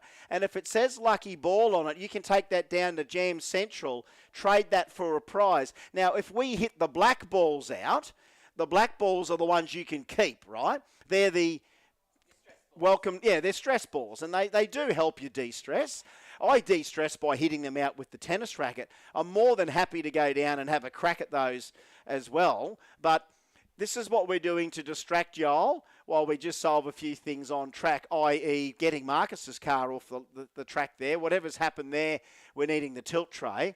But isn't that nice? Can we share a bit of love with the people on the other side too, maybe? Because they're all sitting out there wanting... Would someone on the other side, anyone on the other side of the track, would you like some stuff as well? Can you maybe clap, cheer and whistle? Can you whistle? Can you do some whistling? And not make it sound like it's rude. Lovely. I'm not offended if you're not offended. Maybe we'll go and we'll put some stuff on the other side. Why not? We've got golf buggies. We can move over there quite quickly. So maybe we can go over and do that. So that was a lovely effort there by Rocky on the gun. Now we've got kids running to the other side. Now look at all these kids going to go to the other side now. So look, maybe we'll bring some love to the other side of the track, eh? Maybe we'll bring the... So Kelly's giving us the burnout signal. Is that what you're doing? She's giving us the skid signal there or something. So there we go. We're just getting a bit of stuff out of the way. So, yeah, maybe we'll share some love on the other side, maybe, hey? That was a good job. I didn't know that we had Rocky on the gun there. Rocky shot one out of the... I think that went to the big four. I think he shot one out to the big four. There's someone's out there at the big four, you know, grey nomads on their way down the Stewart Highway tomorrow. Going to go down to the bottom of SA. They get a damn T-shirt in their bloody Mills and Boon. So we're going to make sure that we get some of that free stuff out to you folks before the end of the day. It's just all of a sign of appreciation for you people turning up. Because when you do turn up at a Jambo, it's a hell of an experience on track and off track. You know, we've got great stuff, all our great traders. Make sure you go out and you see our traders here as well. We've got them all displaying in there. Garrett as well in there. We've got... of course, all of our jam merchandise that you can grab. Great Christmas gift ideas as well. And would this be nearly our first ever christening of the dragway at the Bend Burnout pad? It's got to go close to being the first christening. Cop a bit of unicorn smoke there. There we go. Now, that's not a bad little skid in there. Oh, Marky got down there. Try and get some stuff to the other people on the other side of the track at some stage. He could have done that.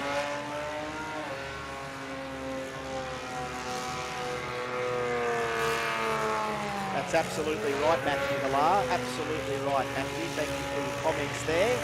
Absolutely. We know how to put on a show here at Jambo, do we not? Tell you what, I don't know who this lunatic is in the little burnout truck, but it's not a bad effort. Not a bad effort. For some reason now, I feel like a big bag of fairy floss. I don't know why.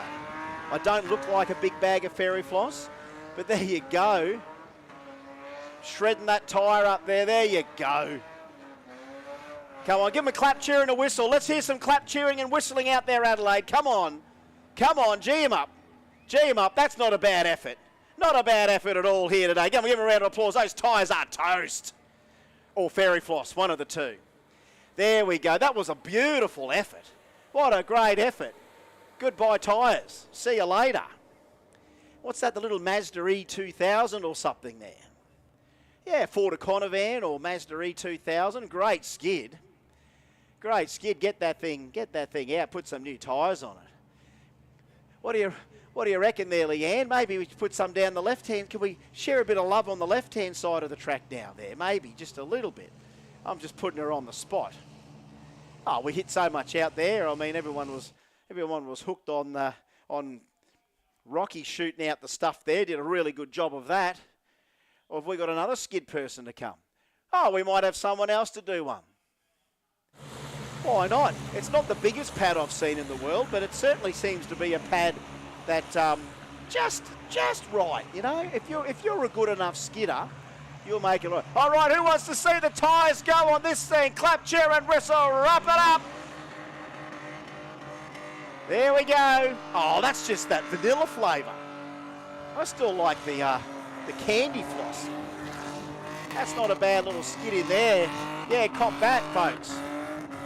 Cop a bit of smoke out of that there, why don't you? He's got himself in the corner. I don't know. I can't. There he is. Couldn't see him there for a couple of seconds.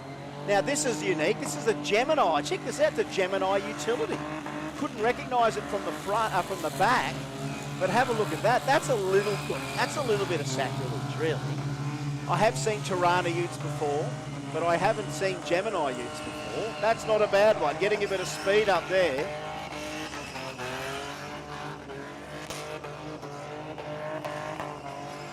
Awesome stuff. Not bad skids at all. Not bad skids at all. I told you we put some stuff on to keep you guys distracted.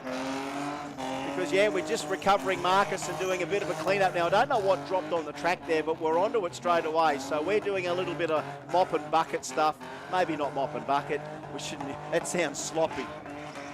We're scraping some stuff up there right now. So he's letting the Gemini rip a fair little bit of shrapnel's come off it there, and the people, they love it as well. Give them a round of applause, folks. Come on. How's that for a little bit of activity? A little bit of burnout activity there. We haven't had that here yet. When's the last time we had a big burnout comp in South Australia? I can't remember. But you know what? Oh, hang on a sec. 3 5s.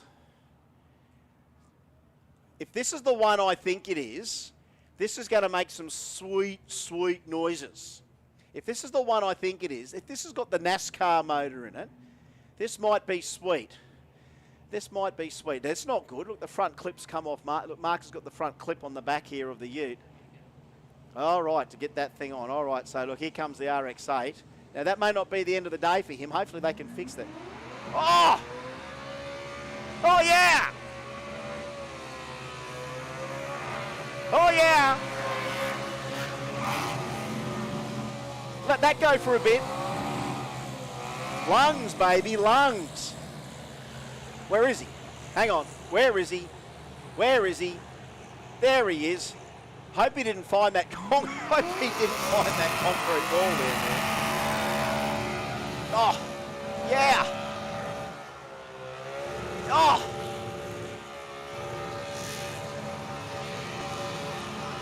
Oh, yeah. Yeah, boy. Come on, clap, cheer, and whistle. Let him hear you. Okay. That's how cloud, if this is cloud seeding, let's do some more cloud seeding, shall we? Come on, give him a round of applause wherever he is. Whoever he is, wherever he is. Where is he? Where is he? Here he is, somewhere in there. Definitely that NASCAR powered, You hear that RPM in there. Big RPM. Even the pack boys have got to love the RPM, surely. Give him a round of applause as he comes back. Those were gone in no time. We're trying to make these guys, you know, prolong the entertainment as long as we can, but give him a round of applause as he brings that thing out. That had some RPM on it. Now, that's some RPM. Now, yes, I do appreciate a 2J and an RB and a 20B and a 13B at 9,000. But you know what else I like at 9,000? NASCAR motors at 9,000 as well. You wouldn't be human if you couldn't appreciate a bit of NASCAR sounding small block out there. And that sounded amazing. God, we've just done 6 tyres in about 6 minutes. We've absolutely blown those things to shreds, folks. Absolutely blowing those things to shreds. And I hope you folks appreciated that, because you know what? That's what we do here at Jambo. We're entertainers. And you know what? Sometimes we have to do the entertaining ourselves as Jambo staff. A lot of the other time, it's the competitors that do all the entertaining for us. And very, very soon, those entertainers will be back to entertain you shortly too. So stick around. Here we go. Now we're going to do a little bit of stuff on the left-hand side. Give us a whistle. Give us a cheer.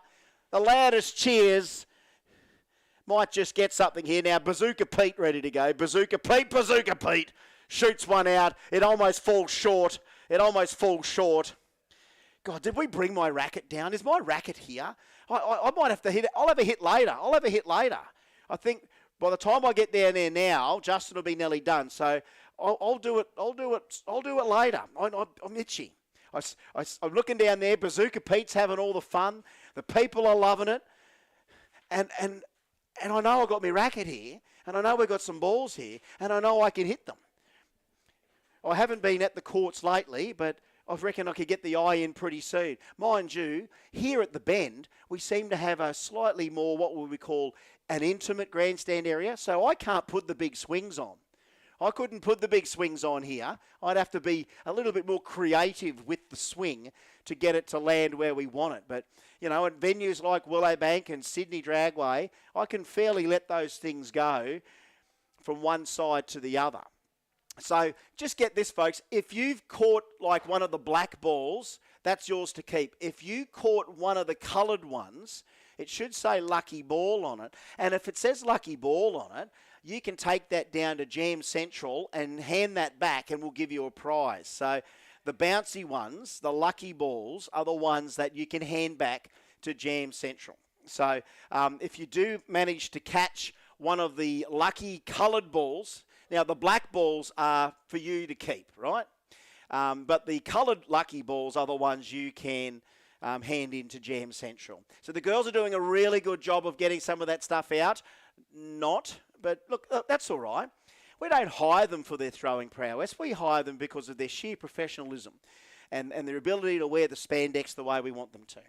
So they're doing a really good job of all of that. Now, I will have to crack the old racket out a bit later, I think. I'm going to have to crack the old racket out, hit some of those balls. Now, look, some of that backhand stuff's not working, girls. You're going to have to just go right in there. Don't be afraid to get in there and loft that in. We do have that sort of intimate atmosphere here where we should be able to get stuff out to people, and there's no harm in doing that. Geez, we've smashed those tyres in no time flat. Now with a Bazooka Pete, look at the wind bring that back all the way.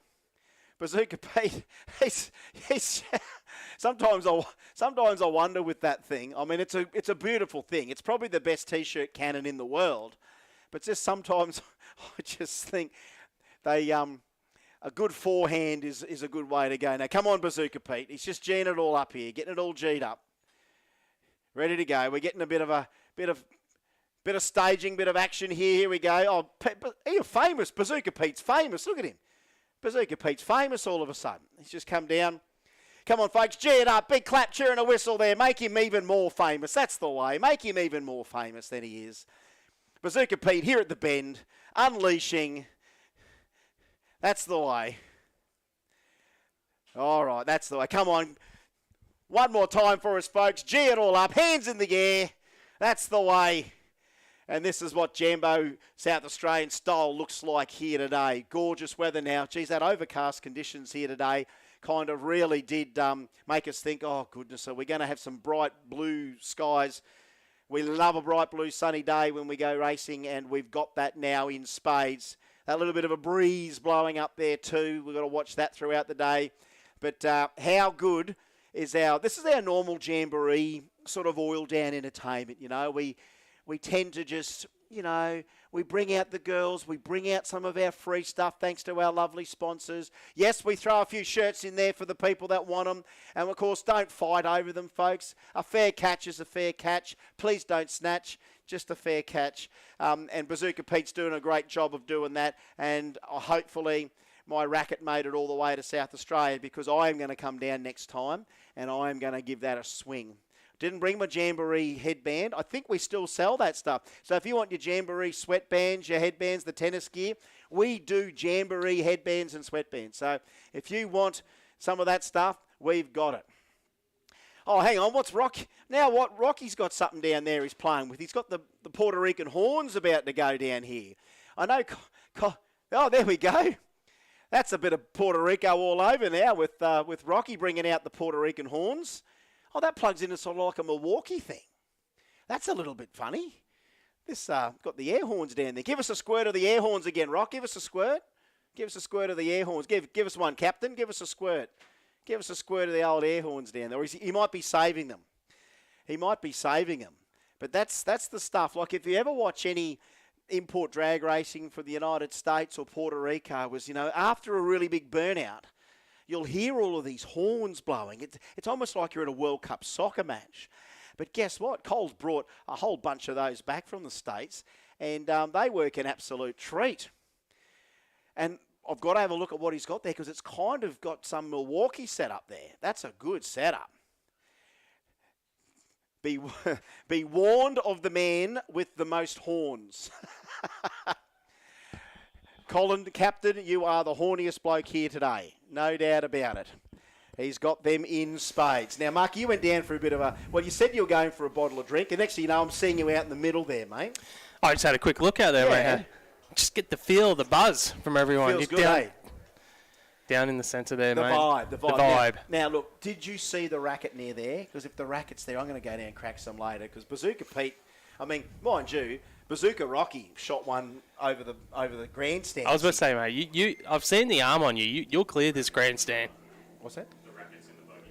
Perfect. All right, there we go. Thanks, that's good news. Rackets in the buggy. We have successfully manhandled our way through our first decent delay. Now, we're lucky. We would love no delays for everyone. We would rather see wall-to-wall racing, but yes, you do love a good burnout. Yes, you do love a good free shirt getting shot out. And yes, we may be able to do that for you a little bit later on. But if we're wall-to-wall action on track, we're going to give you that first. I've always lived by the motto, if it's for free, then it's for me. Absolutely. And you know what? You can never get enough of the free stuff. You can never get enough of the free stuff, and you know what? That's the difference between Jamboree and others, is that we really want to give back to the crowd that turns up. Yeah, I'm watching the crowd actually build up now as we're hitting about lunchtime now, so that's good. The sun is out. Hey, this is good news. The conditions are real nice down there, actually. Like, they feel good. They feel fast. And you know what's good news is that the Starlet is back after that first little gremlin on the line where the thing did not want to even run. But now here he is, Sam Kiprios, session number 2, Pro Compact, brought to us by McKernan Associates. Come on, Sammy, give it some. He's not wanting to play the game again here. It's a long way to come from Queensland to have some issues. And I don't think I've ever seen Sam have any issues with the start. Well, obviously, other than getting the power management, getting it on track, but they're always fairly consistent. Yeah, well, this thing is, double D gas car, so He's won a lot of races in this car. He has, and as you said, he's gone 7 1s with this car, so it's a hell of a beast. Yeah, Rodney's having no issues though in the RX-8 lane beside him in the Bullet Race Engineering lane. Rodney Raham, he's already gone through the burnout procedure, but Kiprios still with issues. There we go. He's got something out of it then anyway, so now they're just knowing. And you know what? It's just this little inbuilt thing that all racers have. It's this courtesy thing. You know you've held up another team. You know that. Look how quick he's going here, right? So Sam knew he had to not hold Rodney up too much at all. So Rodney Raham, 6.54, first run out of the hole, 103 in the 60-foot. They'd have to have reset that clutch between the first session and this session because it was borderline. You cannot, with cars like that, leave that clutch alone after a run like that because it was borderline nearly slipping all the way. 203 shows, or 200 mile an hour was showing that it was nearly out of clutch. You've got to spend a lot of sacrifice on that start line to make that thing work properly and still make it hook up down the end. So let's have a look. Pro Compact, session number 2, piston versus rotor, Kiprios versus Raham.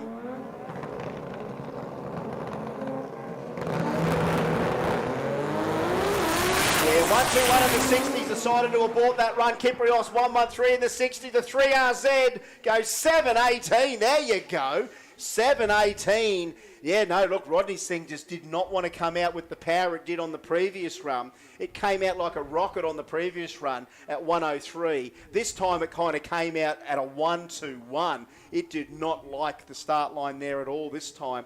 1-1-3 for Kiprios, though. Considering that had no burnout. Kiprios looked like it did it easy. Yeah, that was a good run from the 3RZ. Great pass. That was a good run from the 3RZ. 1-1-3 in the 60, half track 463. Rodney just could not repeat that amazing 103.60 on the first run and that 6.54. That was a hell of a run for him. But Kiprios now puts in a very good number, and that 7.18 puts him in the top half of the field. Right, there we go. So we've got to also keep an eye out. So we've got one more session too, don't we? We're only going to do it on 2. I thought we had 3 sessions. Oh, is that all right? Okay, so there we go. So we're starting to look about what the Pepper Money Cash Boost start to look like. So, we've got to start thinking about things like that because in our pro category, so our Fatra Extreme and our Pro Compact categories, is that we've got to think about Pepper Money Cash Boost. So that is the most consistent car per category for the rest of the whole session, right? So we've got to keep an eye on that to see how they all run. session to session. So far we haven't seen really anyone whack 2 runs together consistently session to session. Yeah, at the moment the most consistent would be Alan Dodd. He's the most consistent so far for that Pepper Money cash boost, but I think they've still got one more qualifier for Pro Compact. That's when I look right. at the qualifying schedule. I do think so, but yeah, and you know what? Sometimes it's a tightly contested check. Right? We call it a check because you get a check at the end of it, right? So it's either a tightly contested check, or sometimes you just get a good one in and then you stay close to that for the next 2, better than anyone else, because it is about rewarding consistency, the Pepper Money cash boost. It's not about, who's the quickest ET in one run.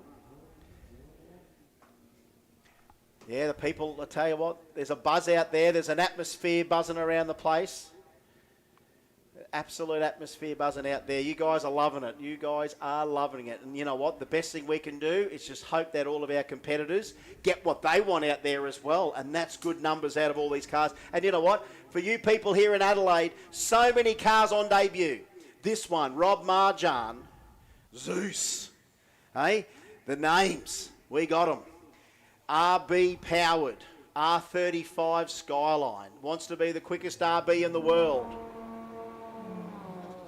And I think that's a 590 something. I think Lizcano did that in Puerto Rico. So I think that world record has to come down under. And look, judging by the short times that we saw out of this car on its very first run, it could very well be that.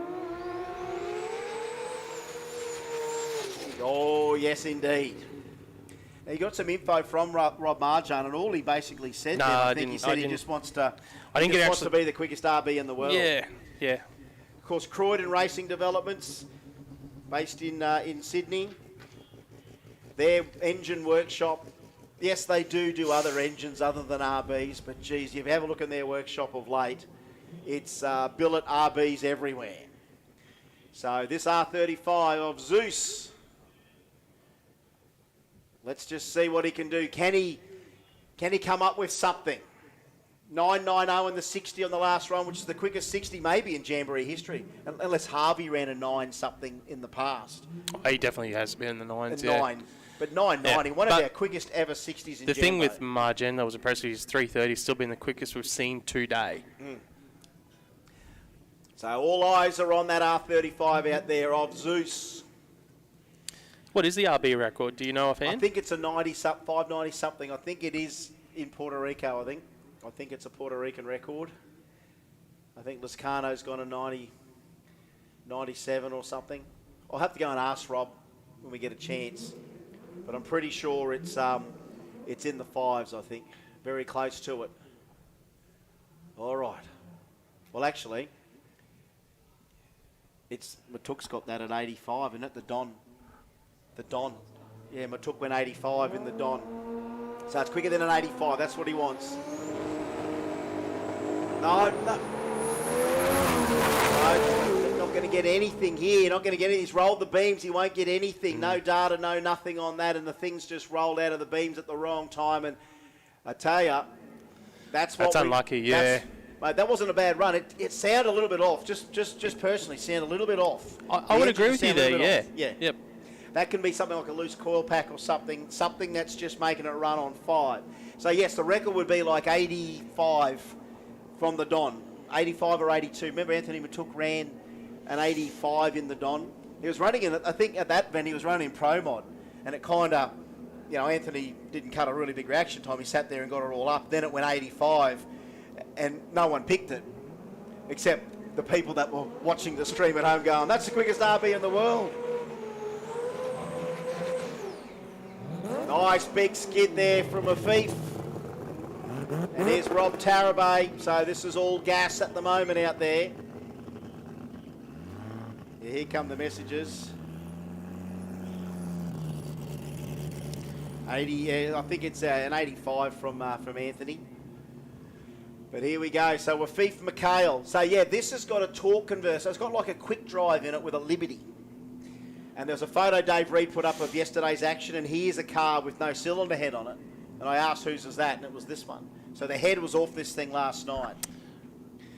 So is Tarabay going through the burnout procedure again because he's backed up into the water. Just a small one. They're just trying to get into a small one here.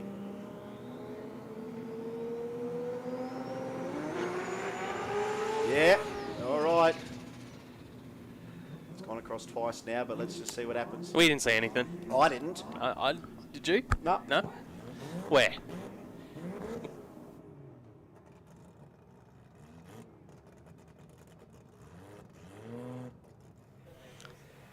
Oh, here we go. Sam Kiprios, give a round of applause all the way from Queensland in the little Starlet 3RZ Power. Go down and see the little Starlet in person.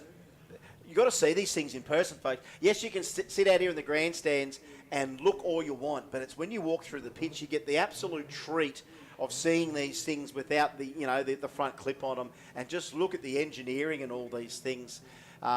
Combination-wise, 3RZ, there's not too many in this country that are leaning on 3RZs as much as, say, Sam Kiprios or Tater, which we'd love to have seen Tater down here, but big shout-out to Chris Tater if he's watching.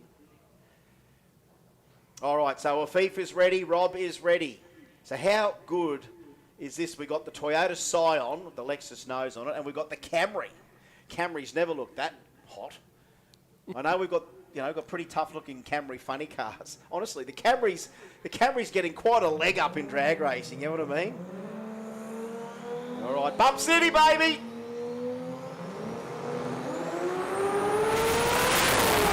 Oh, 104, 102. Tarabay hits the stripe, 6:29. Here comes the Afif early shoot, 6:33.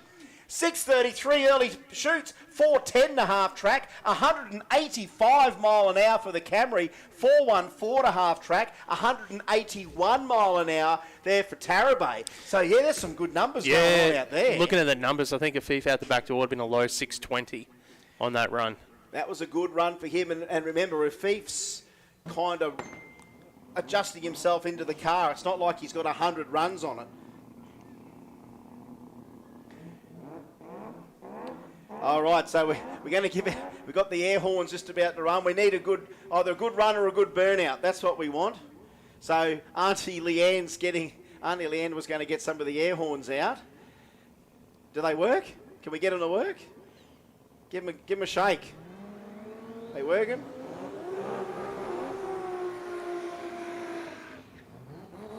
That's the way. Bit of Puerto Rico out there. That's what we need. Hang on, after the Sadek burnout, let's see if we can hear the horns, eh? There goes Zeus on the way back. There we go, ready? Beep, beep, beep, beep. That's the way. Geez, you need some strong fingers for them.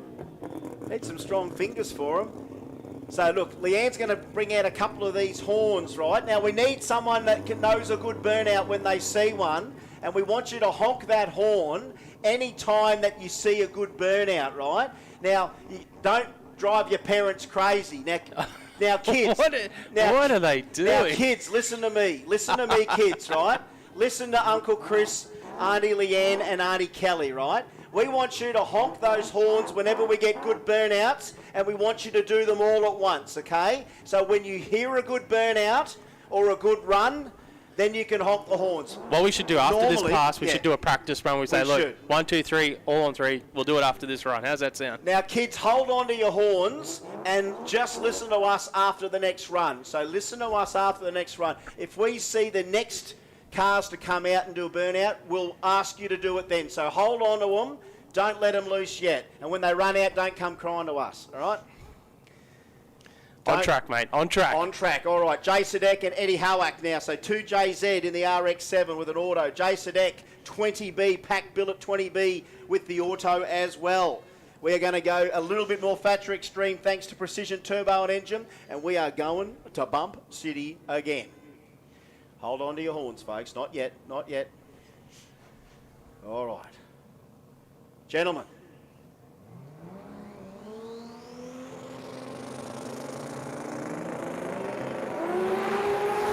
Soft check ready. 108, they didn't look soft. Jay 109 to the 60-foot half track for Eddie. 446, 425 for Jay. 679, 655. Give them a horn. Where's the horns, kids? Give us the horns. They working? I think you need a pretty strong finger. 6:55, 2:12. That might be the quickest that he's ever run, Jay Sadek. Because what did the RX3 go? 59. So there we go. 55, the quickest Jay's ever run. Quickest that he's ever run. Big shout out there to Mick Beaumont out here in the house, taking on a bit of Jambo. I knew you'd come down, Mick, and have a go. Now, are they working or not? There's no warranty, remember? Kids are coming back with warranty complaints here already. We can't give you the one the captain's got. That's the four-horn with the Milwaukee. But warranty, we got warranty, have we? Yeah, they're cantankerous things. The cans, I think Cole bought a whole lot of those back from the States, and maybe they lost all their boost. I don't know, but that was. Hopefully, if they work. If we get a big burnout here, we want you guys. Folks. Oh, here we go. Okay, kids, get your horns ready. At the end of this burnout, I want the horns to go. I want these horns to go after this burnout. Ready?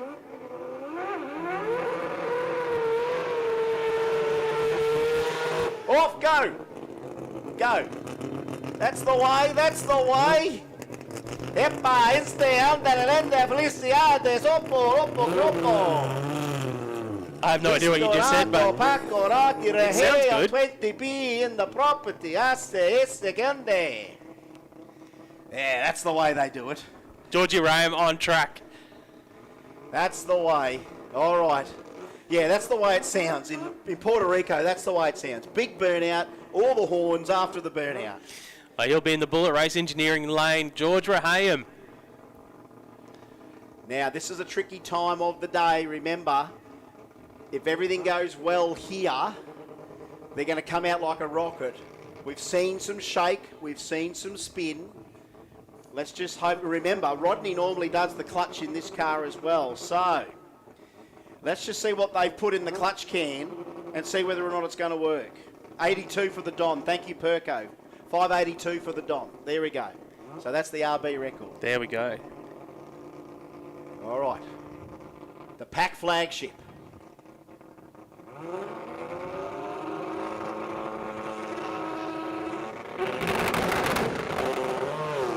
No, just didn't want a bar of it, whether or not that was in first or second or something. It just didn't want to have it. Did not want to have it. They're going to have to throw it all into that third session. They're going to have to throw it into that third session if that's the case. So no, Georgie, it just did not want to play the game.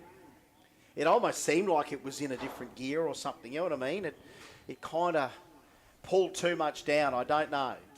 But that's just uncharacteristic of the guys. We know that thing was going to absolutely unleash it. But they go back and check the data and see what may have happened there, whether or not that was in the wrong gear or something like that. It just didn't have any power on the hit. But you know what he did get right? He got that burnout right. Georgie never misses that burnout. Never misses that burnout, does our Georgie.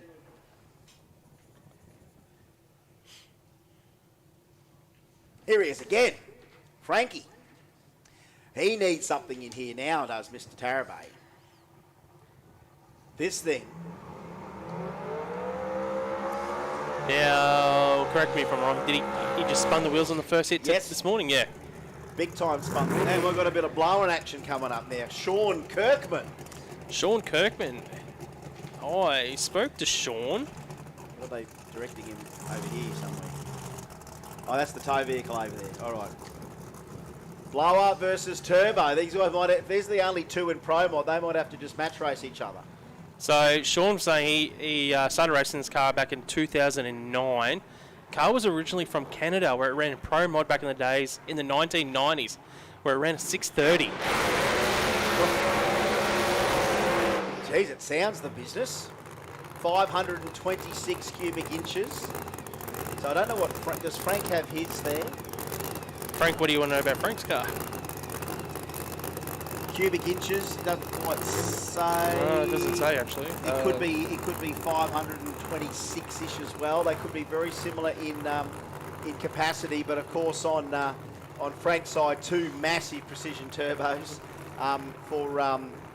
for Sean Kirkman. Well, you can hear the thing. It's got the big bad blower on it. It's got the pedal clutch in it by the sound of it too. Do you hear that normal Little drop of the clutch. So Sean hasn't actually done any full laps yet in the car. They've only been to 1,000 foot or 8th mile. Have a look at the quality of these cars coming back down the return road, folks. The first time ever you've seen them here in Adelaide, and it's so good that you've joined us here and being part of the first ever Adelaide Jamboree. These things are an absolute treat, out of this world. You wouldn't have seen anything like that here at all. Here it is. Jambo's got plenty of them. All right, let's just see what happens here. Blower versus Turbo. Frank doesn't want to get beaten by a blowing car, right? Don't want to get beaten by a blowing car. And I do think he's got a pedal clutch in this thing by the sound of it. The way he just did that normal little, haven't heard that for a long time, that little rev before you drop it. Let's have a listen. Turbo versus Blower here, a bit of pro mod matchup. Yes!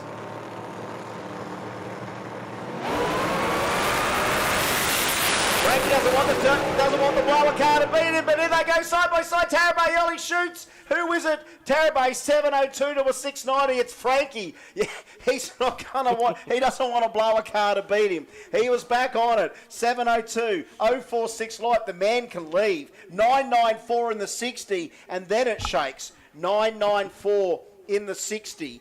994 for Frank when he let the button go. 108 there for Kirkman. What a great run side by side, but this was only qualifying. He knew he needed a number, but I'm sure he didn't want that blower car to beat him, Mark. Yeah, we're just having a look at the Summit Racing Equipment lane here, lane 2, Kirkman's lane. There was a puff of smoke out of his car just before the finish line, and we're going to check the racing surface to make sure he hasn't left anything on there. Yeah, that was a good leave by both of them there, but yeah, there was a fair pedal from both as Tarabay tried to get that turbo car to hook up several times. The thing was giving him all sorts of grief. And that's the thing with the, I suppose all cars have got different power delivery characteristics, and I suppose with a big twin turbo car like that, that power is kind of a little bit delayed before you plan it, but then you've got that 4,000 horsepower back, which you kind of may not be able to deal with, the 4,000. But hey, that's what a bit of side-by-side pro mod action kind of looks like at various times, and that was a hell of an example of what a race should look like if they were racing. But in fact, we're only just qualifying with those guys, but it turned into a race pretty quickly. So we're just going down for a little bit of an investigation down there. Now, it looks like we're not calling too much down there. The cavalry. Now, Justin's back on the tractor, which kind of means that he's going down for a quick look. And if there's anything to pick up, we'll pick it up. But if it's something that we can just sort of rub away, we will. But I don't know. I didn't really catch. I was probably looking at who was going to win the race there. I didn't quite catch whether or not, what Kirkman had coming out of his car. Well, Kirkman got real close to the wall on his pass, and as he brought it back in, there was a bit of a puff there. And, yeah. It looks like there could be something on the racing surface. We've got all the. They didn't have to wait long. The girls are onto it. The girls are onto it. Attention, photographers. We're just about to go skidding again. Guess what? We're just about to light up some burnouts here again, because just when you think we've got a delay, we're going to give you a little bit more entertainment while we just investigate what's going on down there. Now, I don't know what the news will be down there, whether it's good or bad, whether we're picking up a lot or just rubbing away a little bit of stuff. We're going down to investigate, but we aren't going to sit around and wander for too many minutes before we go, hey, this new pad, it ain't busy enough. Yes, we've got some marks out there, but we could always do with a few more marks, like you, Mark Allen. A few more marks. The world needs more marks. Just keeping an eye on some of our Pepper Money cash boosts so far. So that's not too bad so far, but we keep an eye on it through the rest of the afternoon. All right, is that it? All right. Here we go, light it up. I think we got a little bit of Aspo Barron, but watch out for the wall, watch out for the wall. Watch out for the wall. Lighten them up, lighten them up. Put the hand out the window, give him a clap, cheer and a whistle. He just wants to make sure he's doing an okay job, and the only way that he can tell is by you guys clap, cheering and whistling. Oh, definitely, those exhaust pipes work too. It was coming out of the top of the exhaust pipes. They're not fake. That looks like a real B&S thing, isn't it? Like that'd be the old B&S Ute muster sort of stuff. Lights them up. Starts to spray him out around the joint.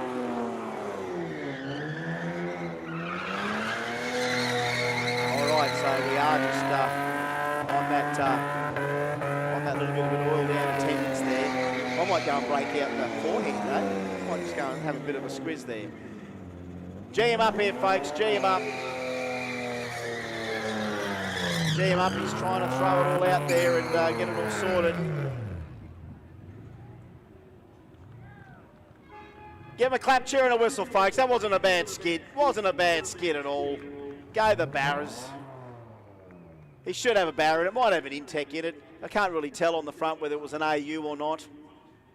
But give him a G up. Give him a G up there. I'll take this down anyway and see what we can come up with. I don't even need to swipe the swipe.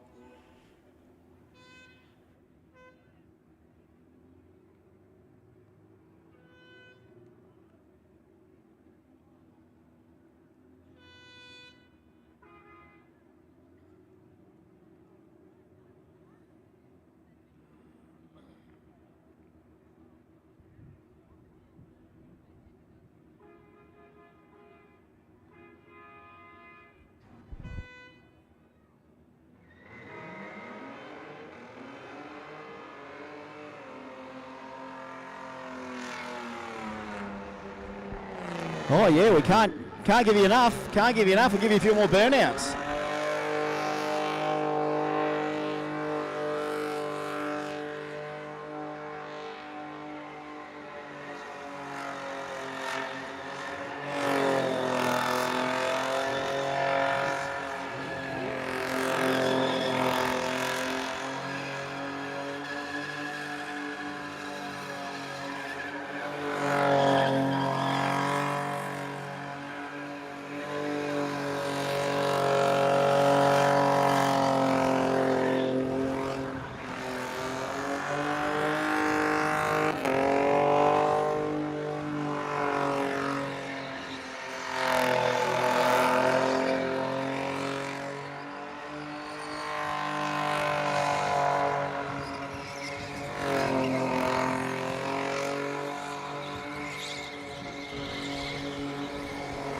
Come on, folks, give him a G up. I've never seen it done in a little Vitara before. He's giving it a crack. What a great way to sort the new pad out. That's it, get them horns happening. Get those horns happening. That's the way, Kel. That's the way, that's the way. Oh yeah. Bit of a Revhead festival here. Bit of a Revhead festival. A little bit of adrenaline. Let's just get it all out. Let's get it all out. Give another go there. Give another go. That's it. There you go. Give him a clap, cheer and whistle for that there. All things Revhead. All things Revhead. Oh, well done. We'll do another one here shortly. Do another one here shortly. Hands up who's good at catching little tennis balls. We don't have too many to give out, but I'd like to give a few out to you people. This is what we do at Jamboree. We start hitting things out like this. So let me try one. Let me try one, all right? Let's just test the wind, all right? Anyone over there want one? Make a noise. Make some noise. All right, all right. That's mine. That's mine.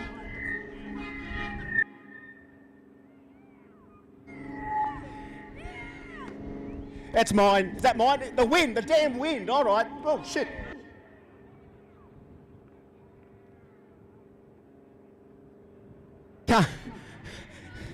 It's a new track, folks. It's a new track.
Yeah, this wind is a problem, but we'll keep trying. Same with Bazooka Pete over here.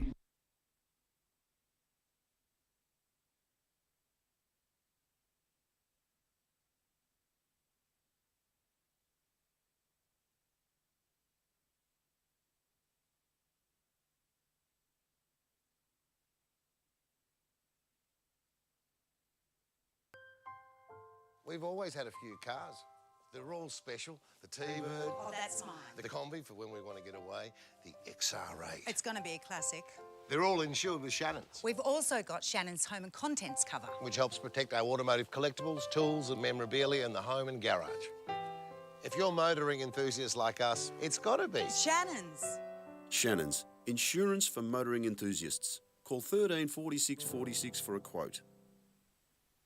Outlaw Speed Shop, the high-performance superstore that offers you so much more. Expert advice from friendly, experienced staff, huge range at competitive prices, easy access across Adelaide with plenty of parking, fast, low-cost delivery across Australia. Shop in-store or online.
Performance tuners and racers trust Bosch technology for their high-performance engines. Precision, reliability and performance. Bosch fuel injectors give you peace of mind, knowing your engine is getting the best fuel delivery. Race after race, year after year. Optimised spray formation for improved combustion, smoother power delivery and better throttle response. Bosch fuel injectors will put you ahead of the competition. Search Bosch Motorsport Australia. There's good, there's better, and then there's Bosch.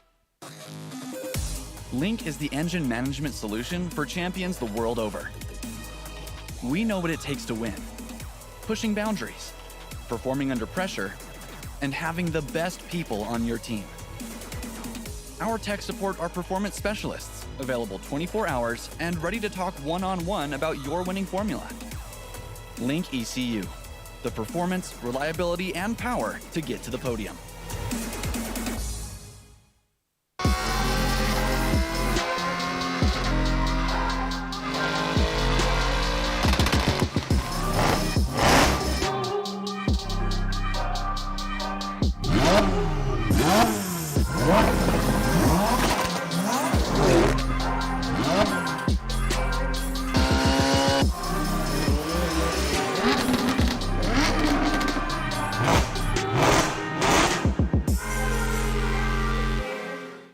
We have one goal, drag strip domination. Quicker ETs, #1 qualifiers, final round victories.